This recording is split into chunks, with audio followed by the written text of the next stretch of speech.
Hello, everyone. Welcome back to the Mindful Podcast. Today's guest, we've got Paul Blackburn on, and oh my God. As you can tell from just like either clicking this on Spotify, clicking this on YouTube, it's 3 hours long or roughly about that. I haven't seen the perfect time of it yet. But, oh my God, it was such a boss episode. I know they say this about every single one, but it was such a good episode, man.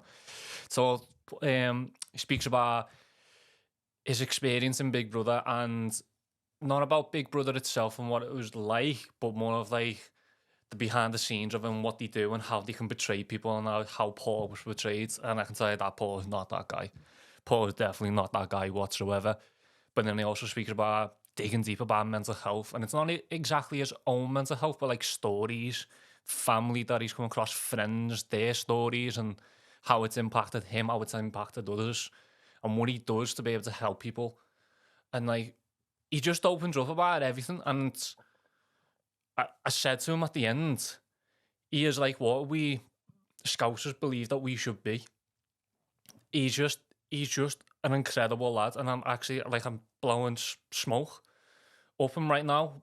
But he actually deserves it after that podcast. It's unbelievable.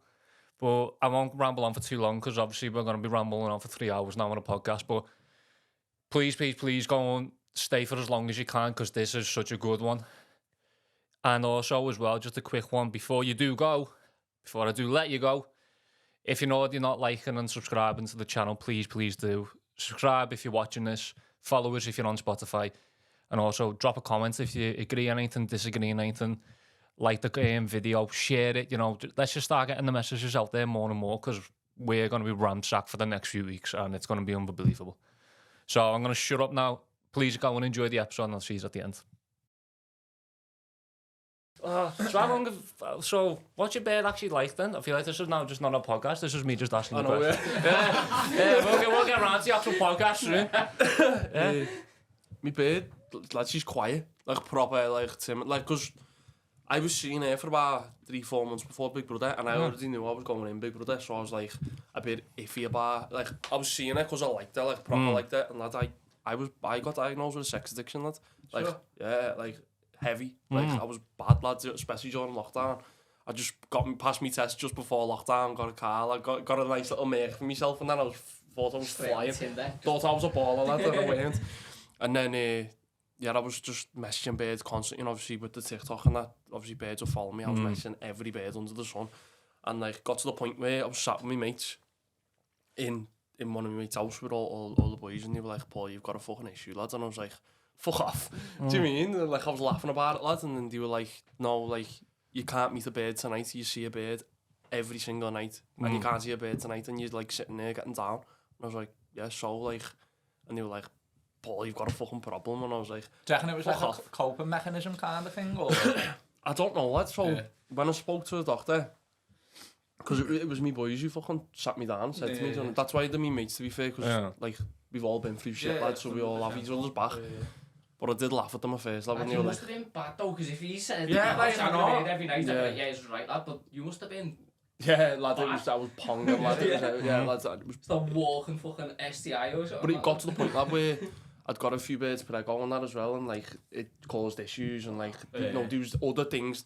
You don't just shag a bird and that's it. Like, you shag a bird and then some of them get feelings, some of them get prego, some of them fucking have fellas. You know what I mean? Like, yeah, it's just bad, lad. It just leads to bad shit. So, like, it's a mad addiction to have. It's just worse addictions to have, obviously. But I mean, when I spoke to the doctor, he was like, listen, it's like, it is sort of like a coping mechanism, but he said to me, do you drink, do you smoke, do you this, do you that? I didn't drink, lad, at all, like, until I was 22, 23. Yeah, I've been drinking now for a year and a bit. Sure, really, yeah. Yeah. So, is that why you, like, had a year of pure partying and basically, lad, basically, so, like, I drank because my nan died, so I walked in on my nan dead in the living room. She had an aneurysm. So at the Christmas after, I was just sat there like, what the fuck, man? Like, everyone's having a good time. I was like, you know what, fucking I'm having a bevy. So I had a bevy, lad, and woke up, still had abs, and I was like, it's sweet. Like, I can still drink, I feel sad. So every weekend, lad, after that, I was just fucking going ham. Then obviously Big Brother, then I didn't need the 9 to 5 anymore. So I was just going out in the week, lad, bevying. Like, still going to the gym, but then bevying, but then realising I was getting a bit of a belly, and then I was like, shit, nah, this actually isn't good, do you know what I mean? But then, like, you've already agreed to go to all these parties, you've already agreed to go to all these fucking PR events in London and all that. It's hard, lad, to get back out of it. Have you kind of legged it now, like, or? So, Yeah. it was Speedo man who I spoke to, lad, and he was like, so the last time I went to Tenerife, I'm going back to Tenerife tomorrow, actually, but the last time I was there with my beard, that's the last time I drank. And I spoke to Speedo man, he was like, it's a form of, like, self-harm. And I was like, and it was only a passing comment that he said it. I went, wow, lad, I've never thought of it like that, lad, like, it is, innit? And you, like, if you think about it, someone's, like, cutting themselves, proper self-harm, like, visible self-harm, like, they're getting the release while they're doing it, but then after it, the consequence comes with the scar, the fucking, they might have done some damage to the body, like, worse than what it looks like. Same with drinking, lads, you've got to release while you're doing it, but then the fucking day after you're paying for it, like, that your family's paying for it. Literally, it's poison. And then, like, not just that, my beard's had me back, big time, and, like, me and my beard basically live together now, so, like, I wake up in a bad mood because I've got an hangover and fucking start getting her hair for nothing, you know what I mean? She's had me back, lad, through fucking all the shit after Big Brother, and, like, or, like, especially saying, come back to, like, the sex addiction thing, lad, like, I was, like, heavy going with beards. When I met her, it was kind of like, I realised I can, like, actually sit in the house. I can actually, like, sit and chill. And, like... She, like, calms you down? A lot, lad. A lot. Like, I wouldn't say she's calmed me, but being around her calms me, if that makes sense. So, like, no other beard's ever been able to do that. So that's why I've kind of stuck by her, and that's why before Big Brother, like, I was only seeing her for, like, 3 months and thought, I don't know. She must have been weird when you went on Big Brother. Well, I told her, I did tell her, and I was like, listen, I'm going on it, like, whether you like it or not, this has, like, been my life, like, I've always wanted to do shit like this, and she was like, that's understandable, and I was like, but, I'll make you my girlfriend before I go on, just so there's no, like, it's not iffy, you know what I mean, or you don't feel weird about me going in, like, we're just seeing each other, and, like, I could just go with another bird, and then, obviously, when it came out, people were saying me and Olivia were getting into each other. People were saying I fancied fucking Chanel. People were saying that I was doing all this and that. Don't get me wrong, the telly's very, very good at, like, manipulating things. Yeah, very good. But also very good at, like, camera angles and shit like that. Like, I seen a video of me, like, looking at something in the room and it weren't even there. But they made it look like it was me staring at there. You know what I mean? It was just like, things like that.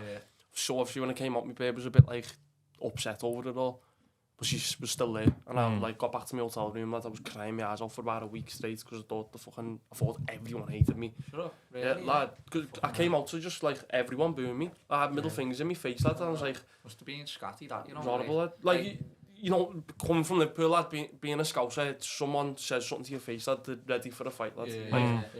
You got probably a whole crowd of people, just what I mean. tellies, headlights. That's what I mean, and I grew up with anger problems. Now knowing that it was me ADHD, that made me just, like, switch. But, like, I'm used to, like, in Liverpool, lad, you know, someone says something to your face, they're ready for a barney, lad, they're ready to go tops off with you. Someone from London down south doesn't get that, lad. They'll say something to your face and that's it. Like, they're ready for a little bitchy argument and that's it. But in Liverpool, lad, that doesn't happen. If you say something to someone's face, he's having it. And that's it, you know what I mean? Like, you've got to be ready to have it if you fucking say something to someone's face. And, like, down there, it's not like that. And they don't understand Scouse banter, they don't understand... The thing is, though, like, you say on Big Brother, like, you were true to yourself. Like, lad. So, like, although you got a lot of hate, lad, it's like, at least you were true to yourself, and whether people don't like you, then it's like, fuck it, innit, because you are who you are, so... Exactly, that's what I came to realise, so it was like, I remember being in there and saying, like, I knew there was fake people in there, I won't mention names, like, but there was fake people in there, like, people putting a full-on act on. I know there was people in there who had media training. Playing it, not even, like, fair play for playing a game, lads. It was a game show, you know what I mean? But, like, but I know there was people being fake, and, lad, I said to Big Brother before I went in, I said to them, listen, like, they said, what type of people don't you like? And I went, fake people. Like, and, like, that's the worst type of person to me. What do you mean by fake, though? Like, we'll give it any just, kind like, of... pretending to be Facebook, someone. Like, behind... Pretending to be someone. Like, people pleasers and that, like, they'll do anything to make the other person happy and to feel like they're going to be liked. Lad, I can't stand it. Like, I done this podcast, bro, and, like, I went into work the next... Talked about mental health and that, because I've been through a lot of shit myself.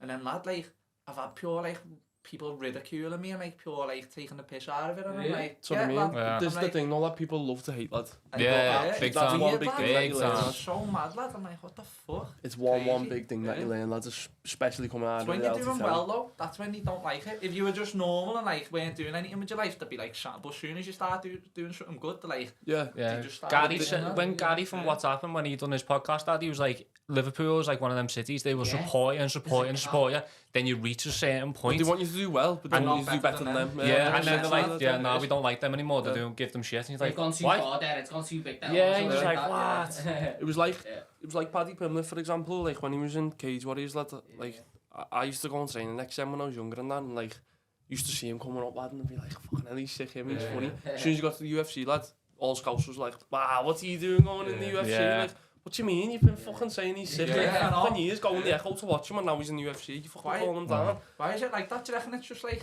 kind of Liverpool with that Crabs in a mentality? bucket, Or lad, I innit? think- You know what I mean? You don't start- I think, Yeah, look, yeah, I don't know, like, someone's probably going to give me shit in the comments or whatever, but because we're like such a close-knit city, and obviously if you go into like all the politics and like the history of Liverpool and all that, we've always been kind of like pushed aside. Liverpool's always kind of been like a deprived place where they don't want to be. Everyone hates Liverpool. So if you're doing boss in Liverpool, they're like, yeah, we love you. But when you kind of like branch out and you go with the gaffs, yeah. they're like, Yeah. ah, yeah, he's not a proper Scouse and him, he doesn't care about his Yeah, own yeah. people. It's like when Paddy went UF and he's going to America and all that to go and fight. Yeah. They're like, oh, lad, fucking hell, you're going to live a different life and all that. So that's what Don't get me that's what wrong, could lad, be. there's a lot of people in this city, especially when I came out, like this city's been like my fucking saviour since I came out of there, because like I was bouncing around London, lad, and there was people coming up to my face, going to me like, I didn't like you in that house. Like, and I was Did like, you- fucking did you hell. live in And I was that? thinking like, wow, you fucking... You want headlocking round. Yeah, like, Yeah. like, obviously you don't, lad, and you think there's cameras everywhere, lad, and like, Yeah. you want to do something, you want to fucking say something as well, lad, but you just go, yeah, smile and wave. But like, when it came to Liverpool, there's people going, yes, lad, you were sick, lad, you were funny, you were like, oh, fucking hell, I like, missed that. yeah, lad, I didn't go on social media for a good while after I came out, because they told me not to anyway, and yeah, so I didn't know what the hate was like. So like coming out to the booze, lad, I thought that was the nation, lad. I thought the whole country, like, hated whoever you, watched it anyway, Fucking just whale. hated me. Yeah, lad, everyone hated me. And then obviously, like, I just said though, like, the people who were fake, people will start to see the real side of people. People will start to see, like, even with me, lad, like when I started speaking about like all my mental health stuff, so I went on there and said to them, I want to be me, I want to have a laugh, and I want to speak about mental health. That's the reason I went on Big Brother. Not one bit of me speaking about mental health got shown. Yeah. Like, I was in that diary room, like, crying. I was fucking talking about, said before, like, with Matty. Me and Matty spoke about it every single day, like, for hours on end, coming to tears. And I think if that would have got shown to the nation, it would have been a lot better, for everyone, even though, lad, like, even, like, viewers, like, young lads who were trying to, like, 100%, bro, come up, do you know what I mean? Like, Yeah. I think it was good as well to show that, like, diversities can be alright. Yeah. Like, you're okay to be mates with someone who's gay, or you're okay to be mates with someone who's trans. You're okay to be friends with someone who's, like, completely different to you and still just get on. Yeah. I agree with you. And that's what I was Yeah. trying to, like, Yeah. I wanted to go into a house where it was, like, a lot of diversity, lads, because I wanted to, especially for Liverpool, because Liverpool gets a lot of fucking stick for being, like, completely different. Yeah. So, going into the house and being a Scouser and going, like, this is what Scousers are about. Yeah. You know what I mean? That's what I done in there. But what got shown was just like one part of my Maybe they personality. done that because you was a Scouser though. Because like obviously no people don't like Scousers who aren't from Liverpool, like Yeah. or unless they're close to us. Do you know what I mean? But Yeah. like maybe because you were a Scouser, you were like an easy target. Do you know what I mean? I think what it is though as well, they had a storyline for me, Yeah. and it was me and Olivia, and I knew that going in because I said in my intro video, I feel like I'm going on Love Island, and I said it to my family and all that, and they were like, nah, I thought I was gonna get like fucked off because I told them all through my audition process I was a single lad and I was a fucking shagger and this and that, do you know what I mean? And like telling them all stories and like they were like, yeah, and I feel like that's why they got me to the point that they did. And then I just turned up one day and was like, yeah, I've got a birth, and they were like, what? You know what I mean? Like, what do you mean? And like that was like a few weeks before, you know what I mean? And I remember coming home to my family going, I think we're gonna get fucked off, you know, because I've got a bird now. Is that And they were Love like, Island? Nah, Big Brother. Yeah. That's what I mean. Absolutely, obviously. Yeah. That's why. Yeah, nah, the Big Brother, yeah. So Fucking hell, I'd be surprised. Because of the that questions fucking you people were go asking. on Love Island with birds and that lad, and Yeah. like the birds don't even know and then see them on the telly. Yeah. and that, like, shit. yeah, true. But I feel like that was probably the reason why, because they had a storyline set out for me, and I told them that I like Prinnies, lad, basically, and they were like, yeah, you like, and then I remember going to my audition thing, and I was like, I've got a beard now, and they were like, yeah, but you like Northern Prinnies, don't you? And I was like, yeah, obviously going in the house, Olivia was in there, and I know that's why they were saying that to me. They said things to her as well, we've had conversations since, like, they've said things to her about the lads that she likes, and obviously, it all, like, adds up.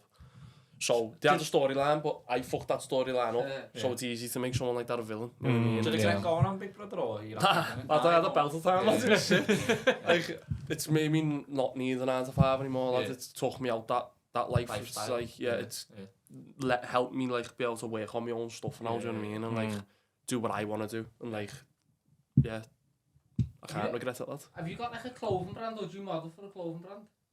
Nah, I've had a few, like, ambassadorships. On my Instagram this morning, like, even like this week or something, and I swear, like, I don't know, I just thought I'd recognise you off some post. Really? I might have, like...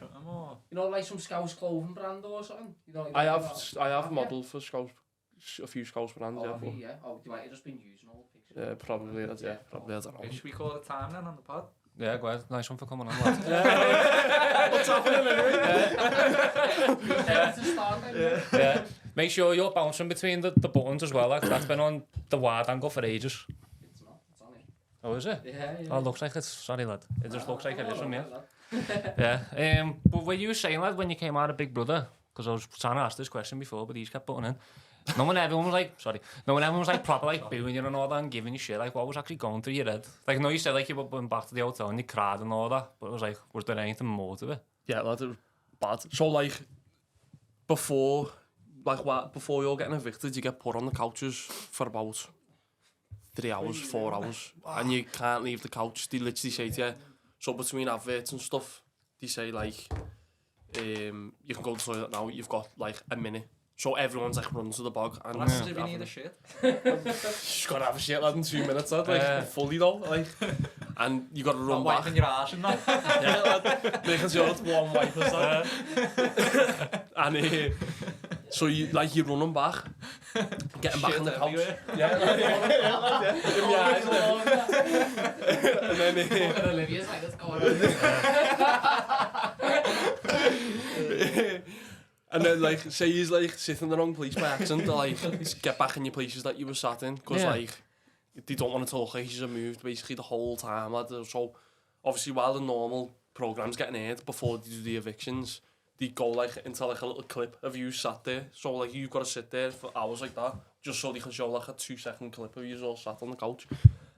But then they were like, listen, you can go in the garden for a smoke, whoever smokes.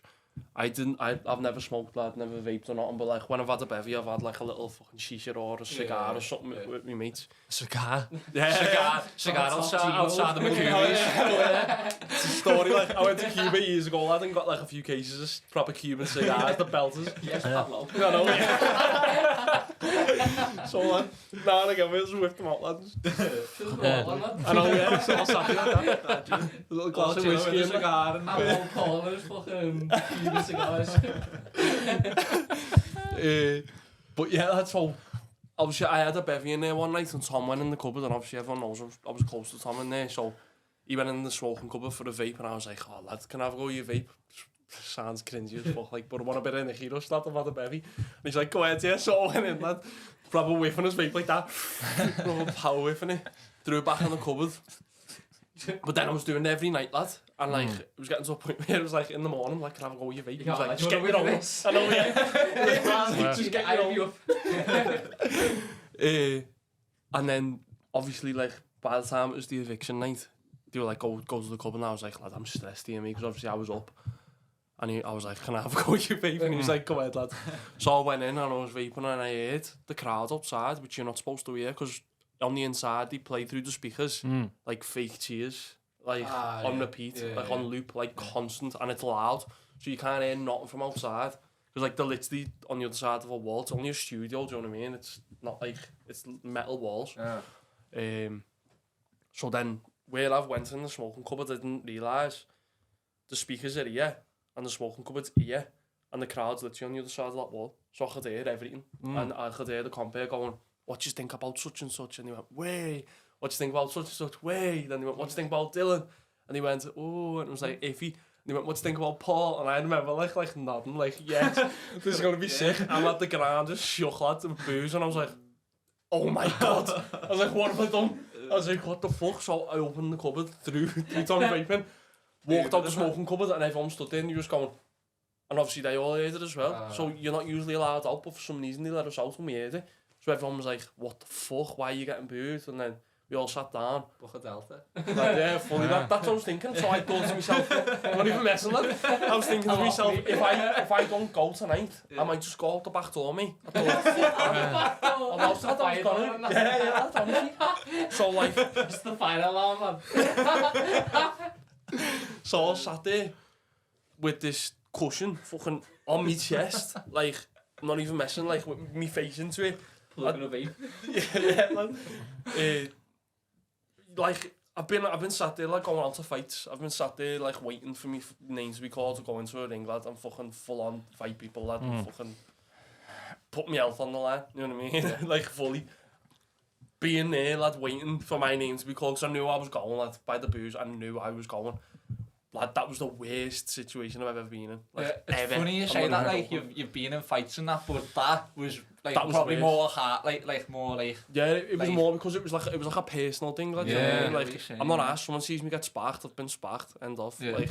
Sorry about that. But like, then like, going out, it's like, taboos, it's like, we hate you because of the way you are, Yeah. you know what I mean? It's like, oh, we're booing you because of who you are. Yeah. And it's a bit disheartening, but like I said before, like, I remember sitting there and Chanel, I think it was, who said to me, like, listen, they're booing you, you've been yourself. Exactly. There's people in you who haven't been themselves and they're getting loved for not being themselves, so That's it, bro, forget innit? about it. And I was like, and then I walked out, lad, and I'm not even messing, like, all my family belled me, all my mates were belling me, like, when I came out, I ignored them for days, and then I finally answered, and then they were like, oh, that wasn't even you walking out on that stage. I was like, I know it wasn't. Like, I just walked out, they were like, every one of them said it looked like a shell of you. Like, it just looked like your soul had just left you, like it weren't you. Mad, that, you know. Because that, I was planning to come out and take my top off, lad, and spin it and throw it in the car. Everyone loving you and that, throwing your roses and shit. But like, I was thinking, even if they carry on booing me when I go out, because I thought they might be booing me now, but then they might cheer me. But I thought, even if they carry on booing me, I might just walk up and just go, you know what I mean? Like, fucking, but then I thought, nah, it's a bad thing to do. But then when I got to them doors, and he was still booing, and I was just breathing. I was like, that's mad, that, you know. built up in my head that much, I thought busy, he was going to pounce on me. And I don't know why. I just thought, like, something bad had happened outside, you know what I mean? I thought, what the fuck's going on? Because no one had been booed like that. Like, until I was going. So I was like, I was the first person to be booed like that. You know. So, like, I'd walked out and I was like, just looking around, like, you want it? Fuck? Yeah, let's go. But I was just like, what the fuck? So I walked out, like, and I didn't know what to do. Like, I just walked forward and then just, like, blew a kiss at them. And I was like, what do we do here? And my ma was stood there, so I went over to my ma, and obviously I still had my mic on, and if you listen back to it, you can hear my ma going, fucking don't listen to the Paul, they're horrible, fuck them all. And then you can hear it on the mic, so I still had it on, but she didn't know, obviously. But, like, that's the family I've got those well, you know what I mean? Like, I've always had my family who've got me back, like, they'll fucking go anywhere with me, whether a fight, whether I fucking go on another reality telly programme or whatever, they're always there. I've got a strong family, so I think they helped me loads. Then I went straight into Late and Live, and literally, like, dragged by my wrist by security to Late and Live. Literally watch one lad go, boo, middle finger in my face, and then as I was walking past, he was like, yes, Paul. I was like, whoa, hang on. I was like, what the fuck's this all about? So, like, straight away, I was, like, the cogs were already turning, lads. I was like, what the fuck's going on here? Like, this is weird. So I thought it was like... It's like Netflix shit, what's that? Fucking Black Mirror. That's what I mean. Yeah, it's gone. Yeah, so, like, I was already thinking, like, is this, like, a setup, or am I actually not going? Or am I getting put in a room? Or, like, have the house been made to think that I've been hated? Do you know what I mean? Like, everything was going through my brain. Then I got dragged to Late and Live. And I was like, oh no, nah, clearly not, because they're putting a separate mic on me, you know what I mean? So I sat down in the chair and I was like, and they all cheered me when I came out, like, into Late and Live, and I was like, these are alright, do you know what I mean? So I sat there, they fucking spoke to me, and one of the first questions he said to me is, do you know why they call you a bully? Do you know why they've, like, said you're a bully? And I was like, what the fuck sort of questions this, mate? Like, I've came on a reality telly programme, I got told after it, there was 3 million people watching that. 3 million people watch me walk out that door, lad, and sit down.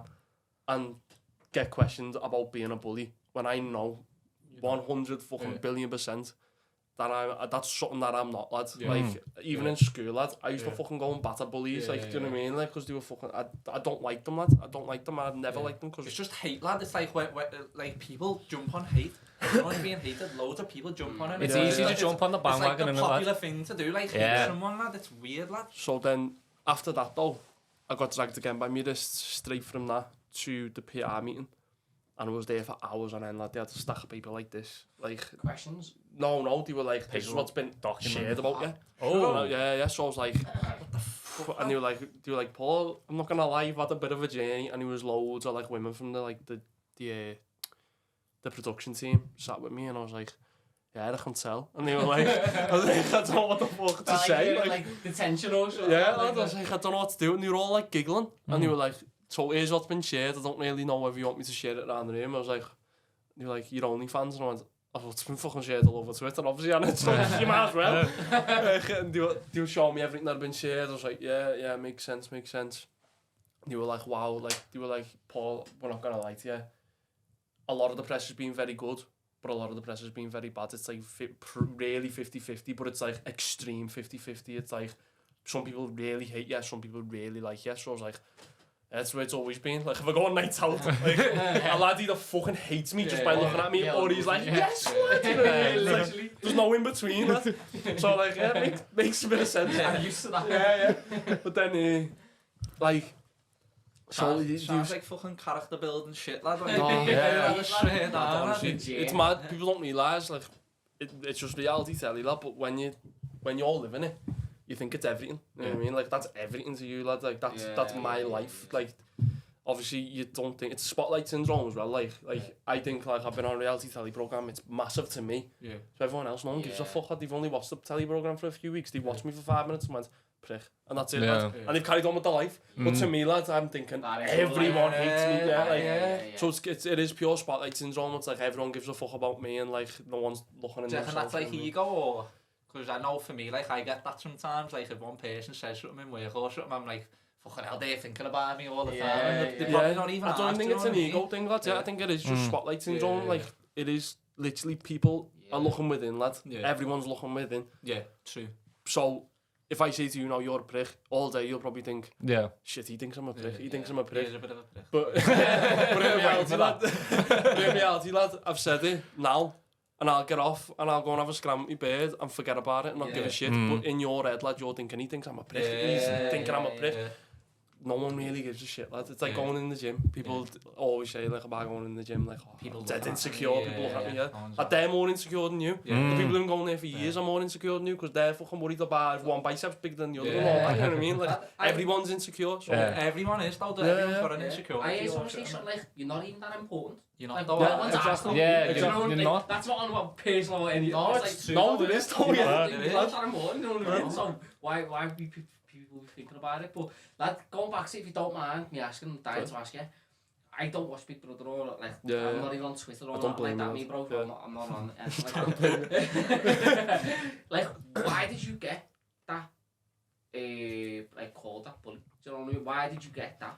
Where did that come from? So there was. I feel like this is stuff for the podcast, you know. We are recording them. Are we? Yeah, obviously. Yeah. No, we're not. Fuck off. We've been recording for time. Oh, we're chatting shit. Are you stoned as well? Fucking feel it, like. Nah, let me ask that question again, lads. Go ahead. No, I'm taking the piss. Nah, so it was when I was in there, lads. Again, lads, it's probably a Scouse thing, lads. It's like I think it's like a territorial thing, lad. Like if someone gives you mate shit, you're fucking like, what? You know what I mean? You'll back them. Yeah, you back your boys, and that's just the way it is. So I was mates with Olivia, I was mates with Tom, I was mates, obviously, lad, you've probably never seen, but he was a garden gang and he was an upstairs crew. I was mates with, that's what he made out of it, lad. We didn't know in there, but like, we knew there was two groups of people. But I got on with some of them in this upstairs crew, because they sat upstairs all the time. Obviously, we sat in the garden, that's why we got called that. It's like when you go to work and you got the little clicks. Basically, lads, there was two clicks in the house. Mad that though. But then...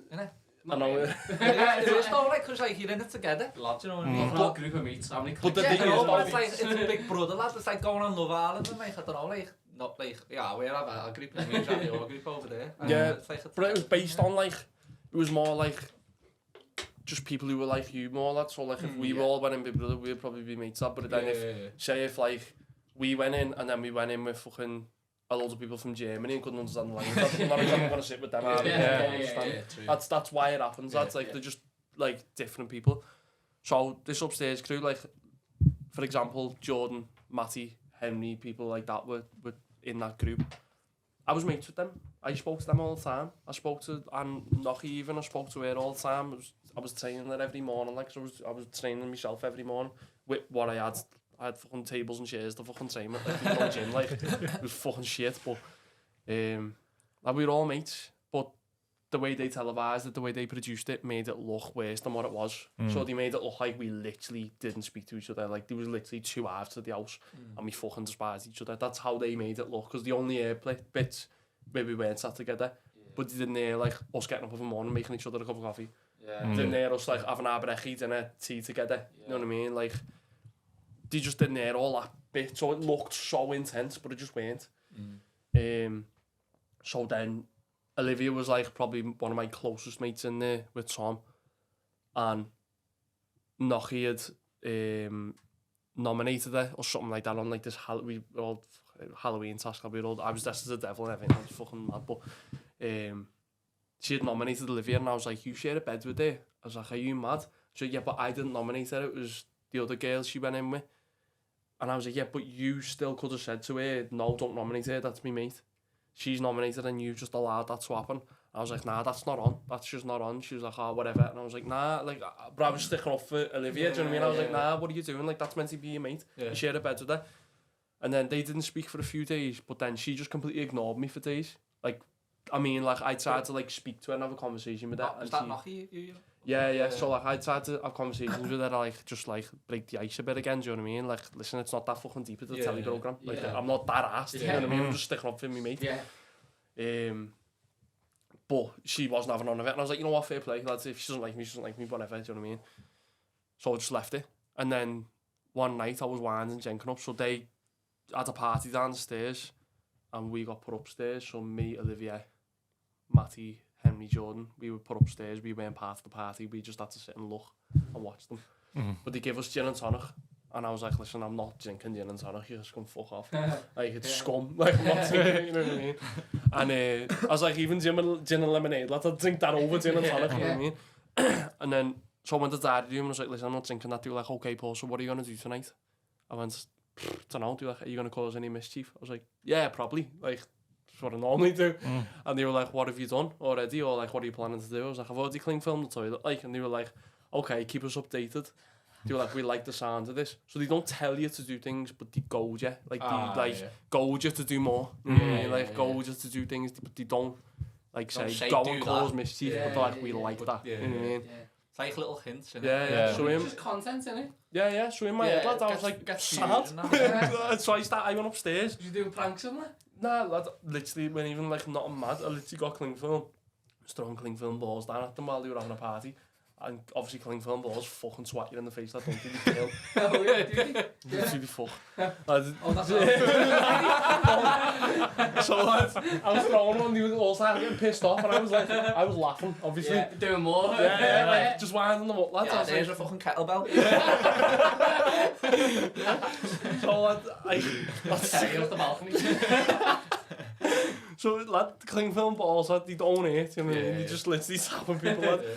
But they were getting pissed off, and in the end I was like, whatever, then Sam, fuck off. They all were like, fuck off, Paul. Even me mates were like, "Paul, fucking back it in, now you're doing me head in." So I went upstairs and I got my ass out against the window and like, out the window. And they were all, like, some of them were laughing, some of them were like, "Fuck off, you're doing my head in." So they all started walking outside. So I thought, fuck this, I'm going in the party. So I walked down the stairs, grabbed all the bevies and put them on the sink and went, "Do you just want to play a game?" Like it's a gaff. Yeah. We're back at home. So I put the bevies on the side of the sink and went to Jenkins, "Do you want to play a game?" Just like having a joke with them, lad. And Jenkins was like, "Fuck off, Paul." And I thought, shit, he's actually me mate. Like, I pissed off, went too far, so I thought, shit. So I moved the bevies, I put them down, and I was like, alright, whatever.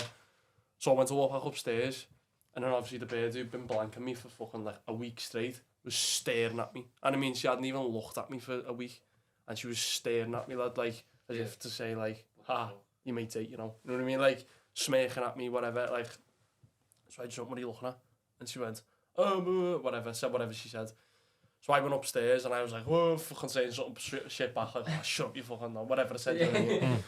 Like, it was just literally shitty comments. I can't even remember exactly what got said. It was just like, fuck off, no, you fuck off, you know what I mean? So I walked in the room, sat upstairs. Next minute, she's gone. And I now know she went to the diary room and she was speaking to the big brother saying about me. And Trish was shouting up to me going, you're a bully, you're a bully. I was like, what? I was like, what are you on about? I'm a bully. Yeah. And she was like, you're a bully. And I went, listen, Trish, I've had a conversation with you, like, about you calling people names in this house. You can be damaging on the outside. Fucking, the irony. So I fucking walked out to the one being called. Actually, the name carries on outside. Like, not her fault. Like, to be fair, lads, I couldn't give a shit anymore. Lads, everything's worked out. Like, she's just a normal girl getting on with her life, lad. They're all normal people getting on with their lives, so I've got no fucking hate towards any of them, lad. They all were in it with me, you know what I mean? We all had our own fucking struggles in there, we all had our own laughs and that, whatever. So, it is what it is. But, that's why, because she started calling me that. But then, I went downstairs and started making a cup of tea after a shouting. So I was upstairs just saying, like, what do you mean?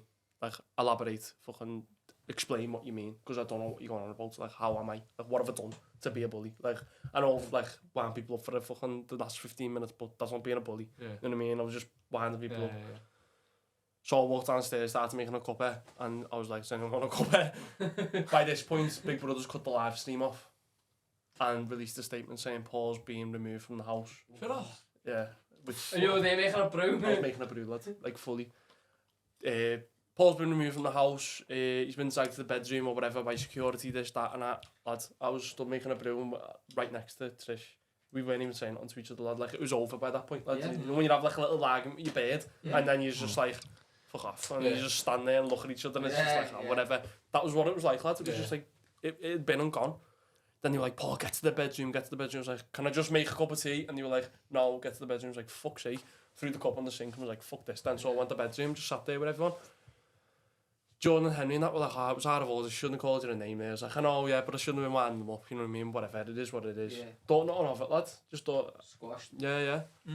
Walked out a few hours later, and they actually unlocked the bedroom door and we were allowed back out. I went out to Jenkin and my mates and that, and they were like, we've just stuck off you there, Paul, you best fucking thank us. What do you mean? They were like, oh, we sat down and told her why she was like in the wrong, or like why, you know, why you was right in what you was saying, and like why she shouldn't have called you what she called you and this. I was like, fair enough, nice one. And they were like, it's sound. That didn't get heard. Not one bit of it that got heard. Not one bit of anything got heard apart from just where we started to fucking shout at each other from up and down the stairs. So I came out to that. Basically, that was literally... So that was the night before I got evicted. Yeah. But obviously, on the eviction night, the night before I got played. Yeah. So I was literally just fresh called a bully. Yeah. And then walked out the house. So they were like, bully. So that's why I got booed, because that was what was just there, just before I got fucking took out the house.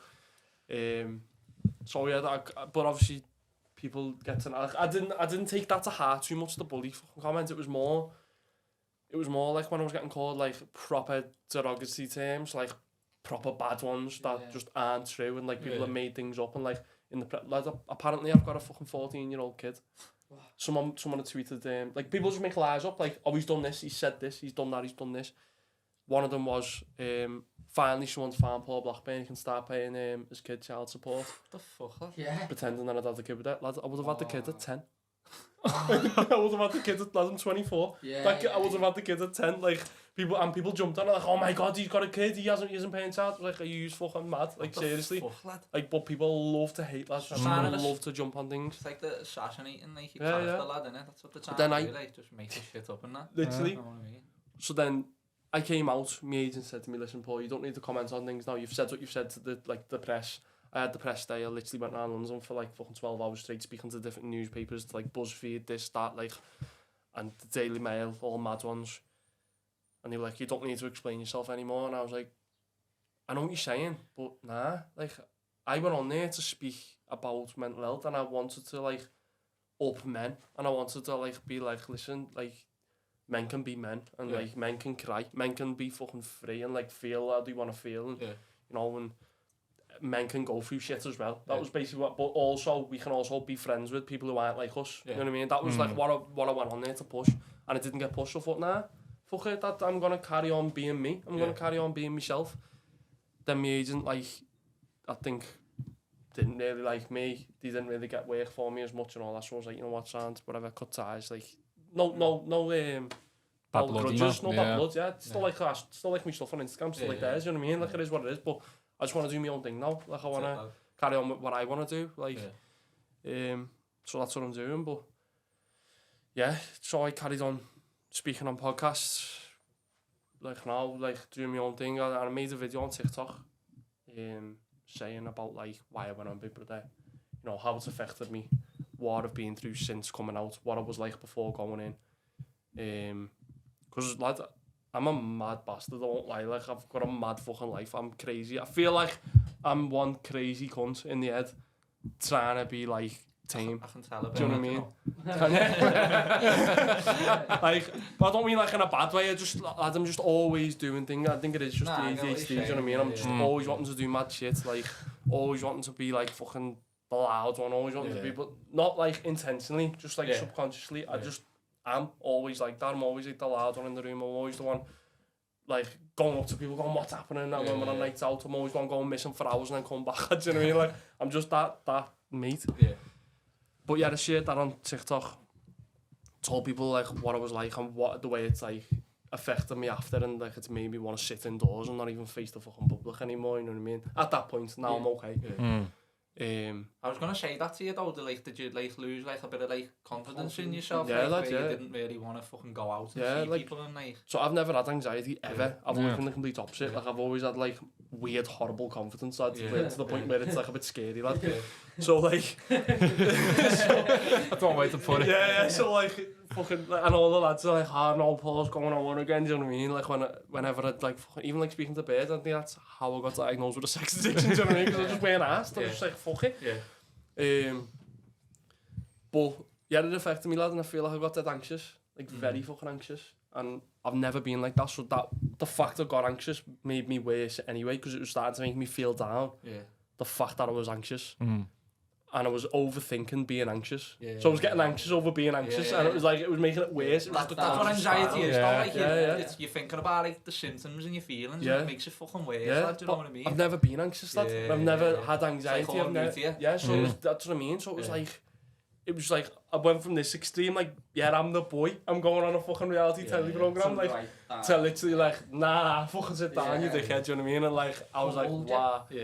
Obviously, like I said, all coming back to this city, lad, seeing everyone, it's been boss, lad. Like, everyone's had me back. Every scouser I've met has had me back, lad, and all said I was signed on there, you know what I mean?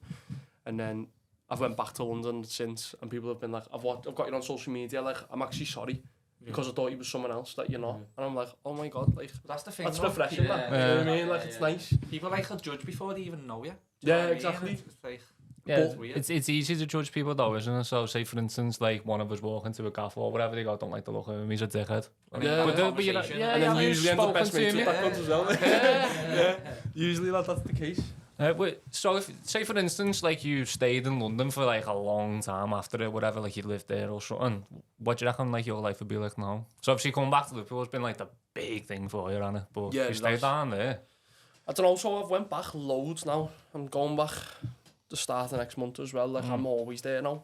But at first it was horrible, because like I was seeing people who I thought just despised me, like straight up. Like I thought everyone just hated me, like I said. Like, so going back there since Big Brother, like I'd say from like January onwards, it's been boss, lad. I've loved it. Like I've been to all the PR events. Even Hannah from Love Island went to her birthday, met all the Love Islanders, and they were all like, Paul, we watched it on Big Brother, we thought you was boss. Like, obviously not boss, we thought you was great, you know what I mean? Like, we loved it on it, and I was like, wow, that's coming from like someone who's got like over 1 million followers on Instagram, like someone who's actually like made it on, like as an influencer type of thing, you know what I mean? Like, actually made it on the telly. And they're saying they love me on it. I was like, fucking hell, sad. And I ended up on a night out with them, lad, like, helping them fucking up and that when they were getting too pissed now. Like, this is fucking sick. And like, so like, it's been proper refreshing since, do you know what I mean? Like, and I've realised everyone doesn't actually hate me, and no one really does give a fuck. You know what I mean? No one's asked. It's just because it was fresh. Like, and since, I think I'm a Celeb came on, then fucking like straight after our Big Brother stopped. Then Love Island went on the All-Stars There's again. always something, isn't it? There's Yeah, always like a new thing. Yeah, I'm on the back burner now, lad. Now Yeah. people are going to be like, who's going on Big Brother this year? You know what I mean? Every- No one gives a shit about me no more, Yeah. like, no that. People move on, don't they? And Yeah, like, yeah. fucking crack on with their own shit and that. Exactly. Like, do you know what I mean? Exactly, so Yeah. that's why I completely moved myself away from the Big Brother shit, started building my own brand. And I was like, that's what I've always done on social media. I've always been myself, I've always spoke about me and done my own thing, like, so that's what I'm going to carry on doing now. I remember when like you were first like going a bit like viral on like Twitter and that. Like, Yeah, I this was remember some of years your ago, videos. though, Yeah, like, years was you ago. making videos or something? Or, Yeah, like, all the time, lad, Yeah. on TikTok. I remember you walking behind the punching bag and slapping it like a rather ass. that one always sticks out to me. What's going on? Yeah, I was like, wow, who's this kid? Yeah, I just doing funny. all weird things, lad. Yeah. But that was well, though, that was lockdown, lad. That was like, my head went bad. And that, when I was slapping the bag on the ass and all that, it doesn't even have an ass. your sex addiction. Yeah, Like, yeah. I don't even look at a But punching bag now. I'm gonna punch a hole in that now. Nah, but yeah, like, that's when it all started, that, like, Yeah. properly. That's when everything started getting, like, very, very intense, because I needed Mental stuff to health do. wise. Mental health Yeah, wise, yeah. yeah. So, two of my mates started to kill themselves during lockdown. Like, I had nothing to do. I wasn't working, I wasn't training properly. I knew I wasn't going to fight for a while, because I didn't know when, no one had a clue when lockdown was going to fit. Like, we thought it was going to be forever then, didn't we? Like, we were just Yeah. like, what the fuck's going on? So I had the key for our gym, and I was just going in our gym. I was going to my dad's gym training. But I was like training for like 6-7 hours a day, just because I had nothing else to do, lads. I was just hiding away in the gym, and then the boys would be meeting up on the beach at like fucking 7 o'clock in the night, so I'd go ahead, sweet, I'll meet you there. So I'd go to the gym all day, do all weird shit in there, fucking start climbing on the fucking tops of the bags and all that, like, just doing all stupid shit, lad. And then going out with the boys, and I thought, yeah, I'm gonna fucking start cutting my own hair off now, like, and do a live video, cut my own hair off, lad, whack my own hair off, look like a fucking ice gem. Then started, Ice gem. that it did, and then started climbing trees naked, getting videos and all that, like, just being weird, like proper, like, and I know I'll probably still be doing that now, if, like, if we were still in lockdown, yeah, that'd still be past it, I'd still be going doing all that. You climbing trees naked and that, like, yeah. Yeah, but like, Tarzan just, like, yeah, like that, but I don't know why, lad, I was just like, on bike rides with the boys, and I'd go, hey, video me here, and they'd be like, what are you doing? I'd go, nothing, and just whack my kicks off, and just start, like, doing all weird shit and that, lad, and, like, to be fair, it should have been for my OnlyFans, that, shouldn't it? But, yeah. But, like, just, like, all weird, random shit, but then it did make me go viral as well. Yeah. So, like, I was, like, thinking about it, if it didn't go a bit nuts, I might not have got on Big Brother. I might not be in the position I am now, with me head a bit more screwed on again, you know what I mean? Like, so things do happen for a reason, lad, and, like, but I'd say, like, lockdown was a bad, like, one of the best and one of the worst experiences for me in my life, like. A lot of people say that, don't they, about lockdown? Like, Yeah, lockdown was mad, weird, Yeah, whatever weird, way you yeah, want to that. describe it, it was fucking odd. Like, that, it was a time and place where people either found themselves or lost themselves. Yeah. I think that's I think when I lost the and world found went, myself. like, from Alright. mad, innit? Like, from then, lad, I don't know, like, the world's just gone mad, I think. Yeah, it Like, has. it's weird, innit? Like, you still get people who are, like, conscious about, like, people coughing and sneezing near them and all that, and I was like, what, fucking hell? Like, my hay fever's kicked in or something. Yeah. Like that, and I was like, and then people are like, wow, get away, Yeah, lads. it's mad. Yeah. But what was it, though, like, for you and your mental health, though, that just made you just go, just, like, dip? I think just, like, not having anything to do, lad, and then, like, again, not having a vice, and not having, like, the outlet, or having that many people around me, like, all day. Like, I'll be honest, I struggle on my own. I hate being on my own, lad, I hate it. If I'm on my own, Still to this day? yeah, still now, lad, Yeah. I hate it. If I sit on my own, lad, I go deep in thought, Yeah. and I just want to go out, and I want to go and do something. And I've always struggled with it. I've always struggled being on my own, and I've always been an extrovert. I've always liked being around people. Because if I'm sat here speaking to you now, I'm not sat here thinking about, like, the 5 people who have killed themselves. I'm not thinking about, like, me walking around my nan fucking dead. I'm not thinking about, like, shit that I looked and had to see when I was a kid, like, traumatic fucking things, and, like, you know, I'm not thinking about all that. I'm nothing like that's going through me. I was sitting here speaking about fucking me on Big Brother, like, being a bit of a mad cunt, you know what I mean? But as soon as I sit on my own, lad, I'm like, right, I need to do something. What can I do? I'm not playing a game because it's not productive. Then I'll think, right, shall I go and fucking shave my beard and think, my fucking battery's dead, lad. But, like, because of the ADHD, lad, I start, like, my thoughts branch off into all mad shit. So I think about a battery being dead and then think, shit, like, my car battery. And then I think, I need to go get fuel for the car. And then, but like, I mean, like, what I'm trying to say is, like, my thoughts spiral off into mad fucking weird thoughts. Because, like, when things relate. Yeah, I'm exactly like that, you know. I don't explain. Yeah. Like a rabbit hole. Yeah, If you're watching yeah. YouTube videos on one thing and the next minute you end up on something. Yeah, Yeah, in a way, it's yeah. like where Paul was saying, no, like you start off, got on board, what you do, shave me beard, oh, can't because the battery's dead and that, but because the battery, oh, the car, and then you go to fuel, and then you go to something else before you know it, like someone's fucking dead or something, and you're like, and I'm thinking how have I about- got there all of a sudden? Like, you just, like, connect everything bit by bit, and it's like seeing that guitar and going, Jamie Webster, and then thinking, oh, we played in Scotland, then thinking about Scottish people, then thinking about fucking Braveheart or something. Yeah. Fucking sort of shit, like, exactly it's like that. like constant thoughts. But like, yeah, I just don't like it, lad. I don't like being on my own. Yeah. I still don't. I've just always been that way. And like, if I am on my own, lad, I have to be doing something. I can be on my own in the gym. And I think that's why in lockdown, that's why I was in the gym for so long all day. And I know when I went to doctors about the sex addiction and things like that, they did say, like, that is why it's your vice, which is fucking mad even to say now. But because I didn't drink, because I didn't smoke, and I only went to gym, and like the gym, to me, isn't like a vice. It's not like I've done it all my life, lad. Like I had my first fight when I was like 3 or 4, like because my dad has his own gyms, like, and, like I've always been in gyms. I've always done that. It's never been like something where I think, oh, if I go to the gym now, I feel good. Like, it's just something that's just part of my routine. I've just got to do it. Like, yeah, it's like going to work. You don't feel good going to work in that sense, but you know you've got to get it done. Yeah. But I know if I go to the gym, I will feel good. Yeah. But I know I'm out of routine if I don't go to the gym. But it's not like I think, oh, I'll go to the gym to feel better. I've just got to go there, lad. I've just got to go daily. Otherwise, my head will fucking go, like, big time. But, yeah, that's what they said. So, my vice, my where I was getting all the hormone kick, I was getting the rush of dopamine or my serotonin rush was from sex. So I related everything as a vice to sex, and then I think it sounds mad and it sounds crazy to say out loud, but I think drinking actually saved me from that. Do you reckon? Yeah, so like... Do you reckon it's because it was like a numbing thing though, with like beviing can have like that numbing effect on you? I think it's good. I just went from one vice to another. Yeah, it's like you replaced it with... I replaced it with drinking. Yeah. So that suppressed me feelings about me nan on Christmas Day. But then I realised the next day, like I said before, I still woke up with abs and I still woke up and realised I could still go to the gym and like I felt okay. And then as time goes on, you start to feeling shitter and shitter, don't you? Once you start bevying more and more. And realised it was starting to affect me mentally, and like I wake up with bad depression. Like I don't really get a hangover, like I'll be honest, I don't really feel sick or get a headache next day. I just feel depressed the fuck. No. I feel proper badly down, and there's nothing to feel down about. But I'm just down, you know what I mean? It is though, like it's a depressant, yeah. So I realised that eventually, but now I've got my beard, I feel like it's all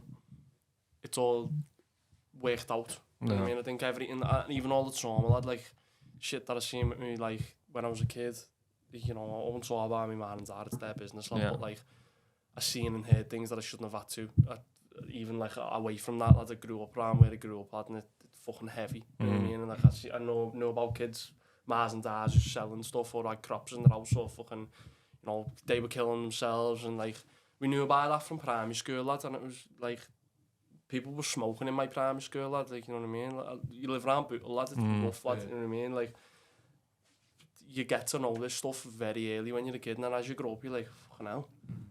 Like, wow, like, I see my little brother now, and he's like, all my little brothers, so I've got 3 little brothers, lad, and they're all, like, smashing it, they're all dead happy, lad, they're all, like, proper kids. Yeah. But I feel like when I was that age, I grew up too quick, and I was, like, trying to be older, and now I am older, lad, I'm like, nah. I want to stay a kid. You know what I mean? I want to be that again. I want to be that. I want to fucking sit there playing with wrestlers, lad. I want to be doing that, you know what I mean? I want to be sitting fucking running out with Nerf guns and that, but I never did when I was a kid because I thought it was childish, and like, that's what I should have been doing at that age because I was a child, you know what I mean? But yeah, I grew up... So do you reckon you matured, like, early then, would you say? Or, like, because you were I don't even know. I wouldn't say I'm matured. I just think... Because maturity's a lot of different things, I don't know. Like, I'm still not mature now, lad. I'm still on that bed, do you know what I mean? But I feel like I was aware of things, and I was very streetwise. And I was onto stuff.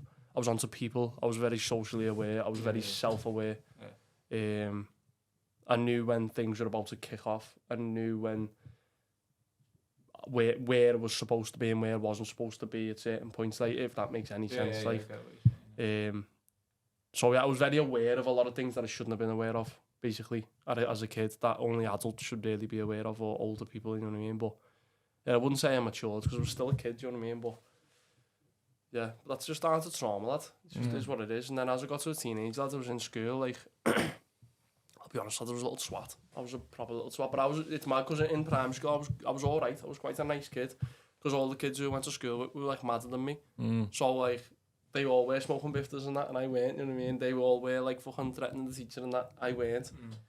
So I was like, but I still grew up around them. And then I boxed and I still fought. And then when I got to high school, I went to high school in Crosby. And I was like, Crosby, that's your mad, like, you just think you're hard, like, you know where I'm from. Like, so like, that was like the attitude I went there with, do you know what I mean? And then, like, I'd see, like, someone from Crosby trying to threaten someone from round my house, and I'd be like, listen, you little prick, I'll get my older brother to come here and shoot your kneecaps off and all that, like, proper, like, being a kid that I weren't. And I don't even have an older brother, lad. Like, that's the mad thing, you know what I mean? Like, just, like, I was just being a proper, like... Little scally. Yeah, basically, I was walking around with a chip on my shoulder, lad, like, and I think that was because of me past, and I know that was because of me past, and... Obviously, my ADHD, lads, made it fucking a hell of a lot worse, because, like, I super fucking focus on things, like, and, like, I don't know, like, it's mad. And school, like, I wouldn't even say, like, I was the worst kid in school, because I weren't, like, a little cunt. I didn't want to just cause trouble. I weren't like that. It was just, I had a bit of a chip on my shoulder, and if a teacher told me off, lad, I'd flip. And I just like to speak. I like to talk. As you can fucking tell, I haven't shut up. You know what I mean? But I'd talk and laugh. And school was, again, at that point in my life, was like me get out. I feel like my mates are all in the school, like everyone's hard, you know what I mean? Like, that's where you meet your mates. And, like, I'd have a laugh, and then the teachers shout at me, and then I wouldn't just go, okay, and put my head down. I'd stand up and throw a fucking chair at the head, you know what I mean? Like, that was the difference. And that's where I fucked up, because my anger took over. I'd just switch. I'd go from 0 to 100. And then I'd end up in fucking detention. I'd end up on the port. I'd end up fucking getting threatened. Fucking curfews and everything, do you know what I mean? All mad shit. Throwing fireworks off buses, lighting school fucking toilets on fire, fucking, like, just doing mad shit to try and be funny with the lads, which you don't realise when you're a kid can have a bad knock-on effect. But it's like you've lived about 1,000 lives, lad, isn't it? You're on it. It is. Yeah, well, even now though, like, I was literally having a conversation with my stepdad the other day about my ADHD. And my stepdad's been a massive part of my life, lad. And my dad's obviously still in life, still speak to my dad every day, but obviously my mum and dad split up when I was about 7. My stepdad came when I was about 8 or 9, and, like, obviously got married to my man at fucking 24 now. Like, he's been there, lads, like, proper through everything.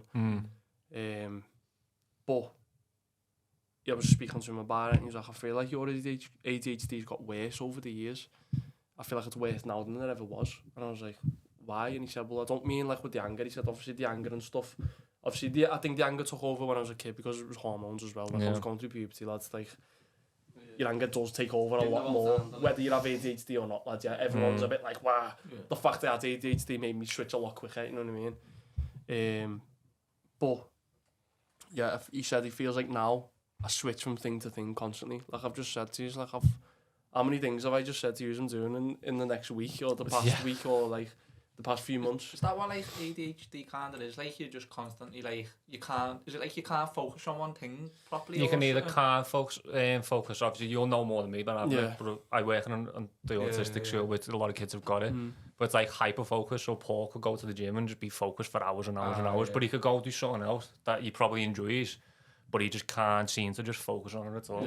But then you can be hyperactive and all that. So learning about it, like, I didn't find out about it till, like, not long ago, really. Yeah, so about a year ago, 2 years ago. But was it one of them that you always knew that you had it? Yeah, my family always said you've got ADHD. Yeah. I'd be like, oh, fuck off, whatever, you know what I mean? It's just one of them things that people said. But yeah, I did. And it was because my dad went to therapy. I don't really like speaking about my family, but anyway, my dad went to therapy over my nan dying. He didn't feel like he grieved properly over there, and you know, I've got a massive family, so it's like we all tried to have each other's back, but then all didn't grieve at the same time, if that makes sense, because like we were all making sure each other were okay. But no one took But time for no themselves. one, no one took any time for themselves. It's like me, I was going to the gym and just putting my headphones in and like, but I still don't feel like I grieved properly. Yeah. I weren't even like crying that much. It was a weird fucking feeling. Like you cry more now. blocked it out kind of thing. In a way. Do you know what I mean? Yeah, in a way. I'm guessing you now was like a big character in the Massive family. part of my Yeah. life, lad, yeah. Do you reckon that's how you cope with things then, or you did like just blocking things out instead of like actually, you know? In the end, Yeah. I feel like at one point I tried to face things head on. And by me facing things head on, it always ended up in bad places. So it was like fighting people, flipping on me ma, flipping on me family, flipping on fucking breaking shit in the out, you know, like a typical fucking stupid little kid.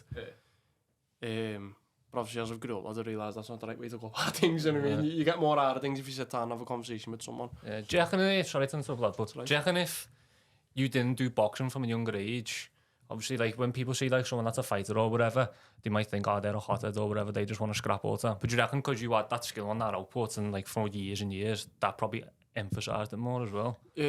Like the outburst or I think like that? no, so I don't. This is one thing I don't think people ever understand fighters as well, and I wrote this down actually on my notes. No. I've always said this. I feel it sounds so cliche and cringy. It tamed you. Yeah, I feel like fighting saved my life, and obviously you hear every fucking fighter say that fighting saved my life, kept me away from this, that. It did. It kept me away from drugs, kept me away from fucking selling drugs, kept me away from fucking robbing houses, kept me away from all that shit. It kept you away from like just having a bevy.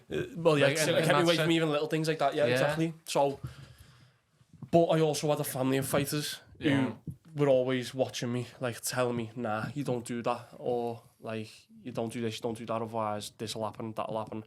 And especially when you come from a place like that, I think you are a product of your environment. Yeah. So, and when I say that, I mean you're a product of your environment one or two ways.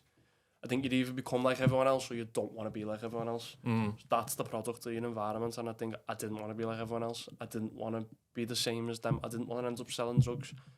Like when I was a kid, the people who I went around with, right now, I see them now and they're all fucking selling drugs. Some of them got no teeth in their head. Some of them, like, you know what I mean? A lot of them haven't. A lot of them, like, have, you know, went on and done quite good for themselves. They moved away. Like, credit to you though, lad, like, for being aware of that and like choosing a different path, because like it is easy to follow what other people are doing in it, but it takes strength and courage to be like, you know what, I'm looking at your life and that's not what I want to be. I'm gonna go the other way. I think, do you know what I mean? But again, though, I think it was half accidental as well. Like, again, like my family all fight, so it was like, that's just what you do, Paul. You're part of this family, that's just what you do. So like it was like, it wasn't like an option thing. It wasn't like, oh yeah, I'm gonna go and be like them because I feel like it. No, it's like, I got home from school, lads, I put my gi on and went straight to judo. I got home from school, got my boxing gloves in the bag and went straight to boxing. Like, it was just part of my routine, like I said before. So when I never questioned anything, I never like thought, oh, I could go and do that instead. It was just, I looked at that and thought, fuck that. You know what I mean? Don't want to be like that. But obviously as you get to a teenager and you start getting a bit more like aware, a bit more cocky, but like obviously your hormones are falling, you get a bit of testosterone, like you think you're sick, and then you do want to start being like the boy, you know what I mean? Everyone does it, every lad does it from the school. But then like I think once I got to like year 11 in school, the teacher gave me an ultimatum and he was like, listen Paul, if you get your head down in this year, you start going to maths intervention at dinner time, you can go home early from school and get to boxing, like earlier. And I was like, sound deal. Fucking shook his hand and I was like, signed the contract and everything, like fully, like I was like, go ahead. Started getting my head down, lad. Didn't get in one bit of shit the whole year. Got 4 A's, 4 B's, 4 C's, lad. Passed every fucking exam. I was clever, lad. I was just a little, I just could not be arsed. I just hated school. But because he gave me that ultimatum that I could go home from school early, I was like, fucking sound, yeah, go ahead. Let's go. And he let me go, and then it got to the point where I was walking home from school and I was getting home at the exact same time as the school bus was. So I was like, what's the fucking point? I might as well just stay in school. So I just get the bus home instead of walking. You know what I mean? So like in the end I started staying in school, but I still carried on getting my head down, so I thought, wow, this is so much easier. Like this is instead of just getting told off, like and like not having to do detentions, not like getting in shit all the time, not being on report, not having my mum pissed off at me. And then like that kind of set the bar then for like moving on to college. So when I went to sixth form for like a month in our school, but I knew I was going to a boxing college, but I was waiting to be opened up because I was the pilot year. It was the Smith Brothers Academy in the Rotunda, it was in Kirkdale.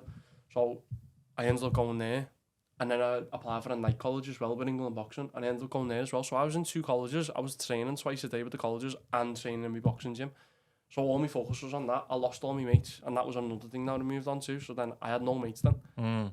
like, all my mates wanted to carry on partying, all my mates wanted to do drugs, all my mates wanted to sell drugs. Because I was away from it all and didn't see them every day anymore, they just didn't want to speak to me no more. So I was messaging them and they were like, fucking reading and blanking, and like fuck you type of thing, because I left the sixth form, left the school. I was like, wow, what the fuck? So, lad, I had no mates for 2 years. And like, and I say that like so like blasé, but lad, I had no mates. Like literally zero mates for 2 years. How did you find that? Was it like at the time I convinced myself that's how it had to be. I was like, right, I'm turning pro. Like, the plan's always been to turn pro as a fighter, whether it was in boxing, whether it was in fucking MMA, whether it was in fucking taekwondo, lads. It could have been fucking anything, you know what I mean? But that, it was always the plan to turn pro in something. That's just always what I wanted to do. So I was like, the way to do that is to train fucking 5 times a day and have no mates, and all your focus is on that then, and don't even think about birds or whatever. So that's what it did, lad. And like, I was probably the most fucking down I've ever been in my whole life at that point, but didn't realise it. So like, I was getting up, going to the gym, or getting up, going for a run, getting back home, eating. I was in a fucking proper solid routine, which probably kept me sane. But then when I got back in touch with one of my mates, and like went out with them and met up with like a few of his mates now, like who are now like me boys, like we're fucking solid. Like, that's when I realised I'd been missing out so fucking much on like just having the boys, and I made it like a massive important factor to me birds when I first met her. Like, I've seen that many birds in the past, obviously having a sex addiction, as you get to know things. So like, I've met that many birds in the past and been like, wow, these try and like keep you away from things, these try and like stop you from doing things and doing things that you should be doing as a man. I made my bird aware when I first got with her. I need my boys. They're my foundation. They're like who I go to with my issues. They're who I speak to. Obviously now she's a massive person who I speak to every day. But you need your boys. Yeah, you do. I feel like every man needs fucking men in their life, lads. We do, because it's just it's simple as we understand each other. Yeah, it's as simple as that. We just get it. So, and it's not even just that. It's women think about things emotionally. That's a fact. That's not me just like saying that. Just like, oh, women are emotional. Women think emotionally, men think logically. I can go to my bed and say, listen, babe, I'm feeling like this. She'll go, okay, give a hug. I'll go and make you dinner for you. She's thinking emotionally, she's reacting emotionally. That's fine. She's suppressing me feelings in that moment, which is great. But a man will think logically. So if I go to my boys and say, boys, I'm feeling like this, they're like, fucking dickhead, right? What you need to do is tomorrow you need to get up and have your brekkie and go for a run. You need to come here and we'll sit and speak. You know what I mean? So the lads will think about long term logically. Your bird will think about it right now and just comfort you. It's like with your boys, it's like tough love. Exactly. You know what I mean?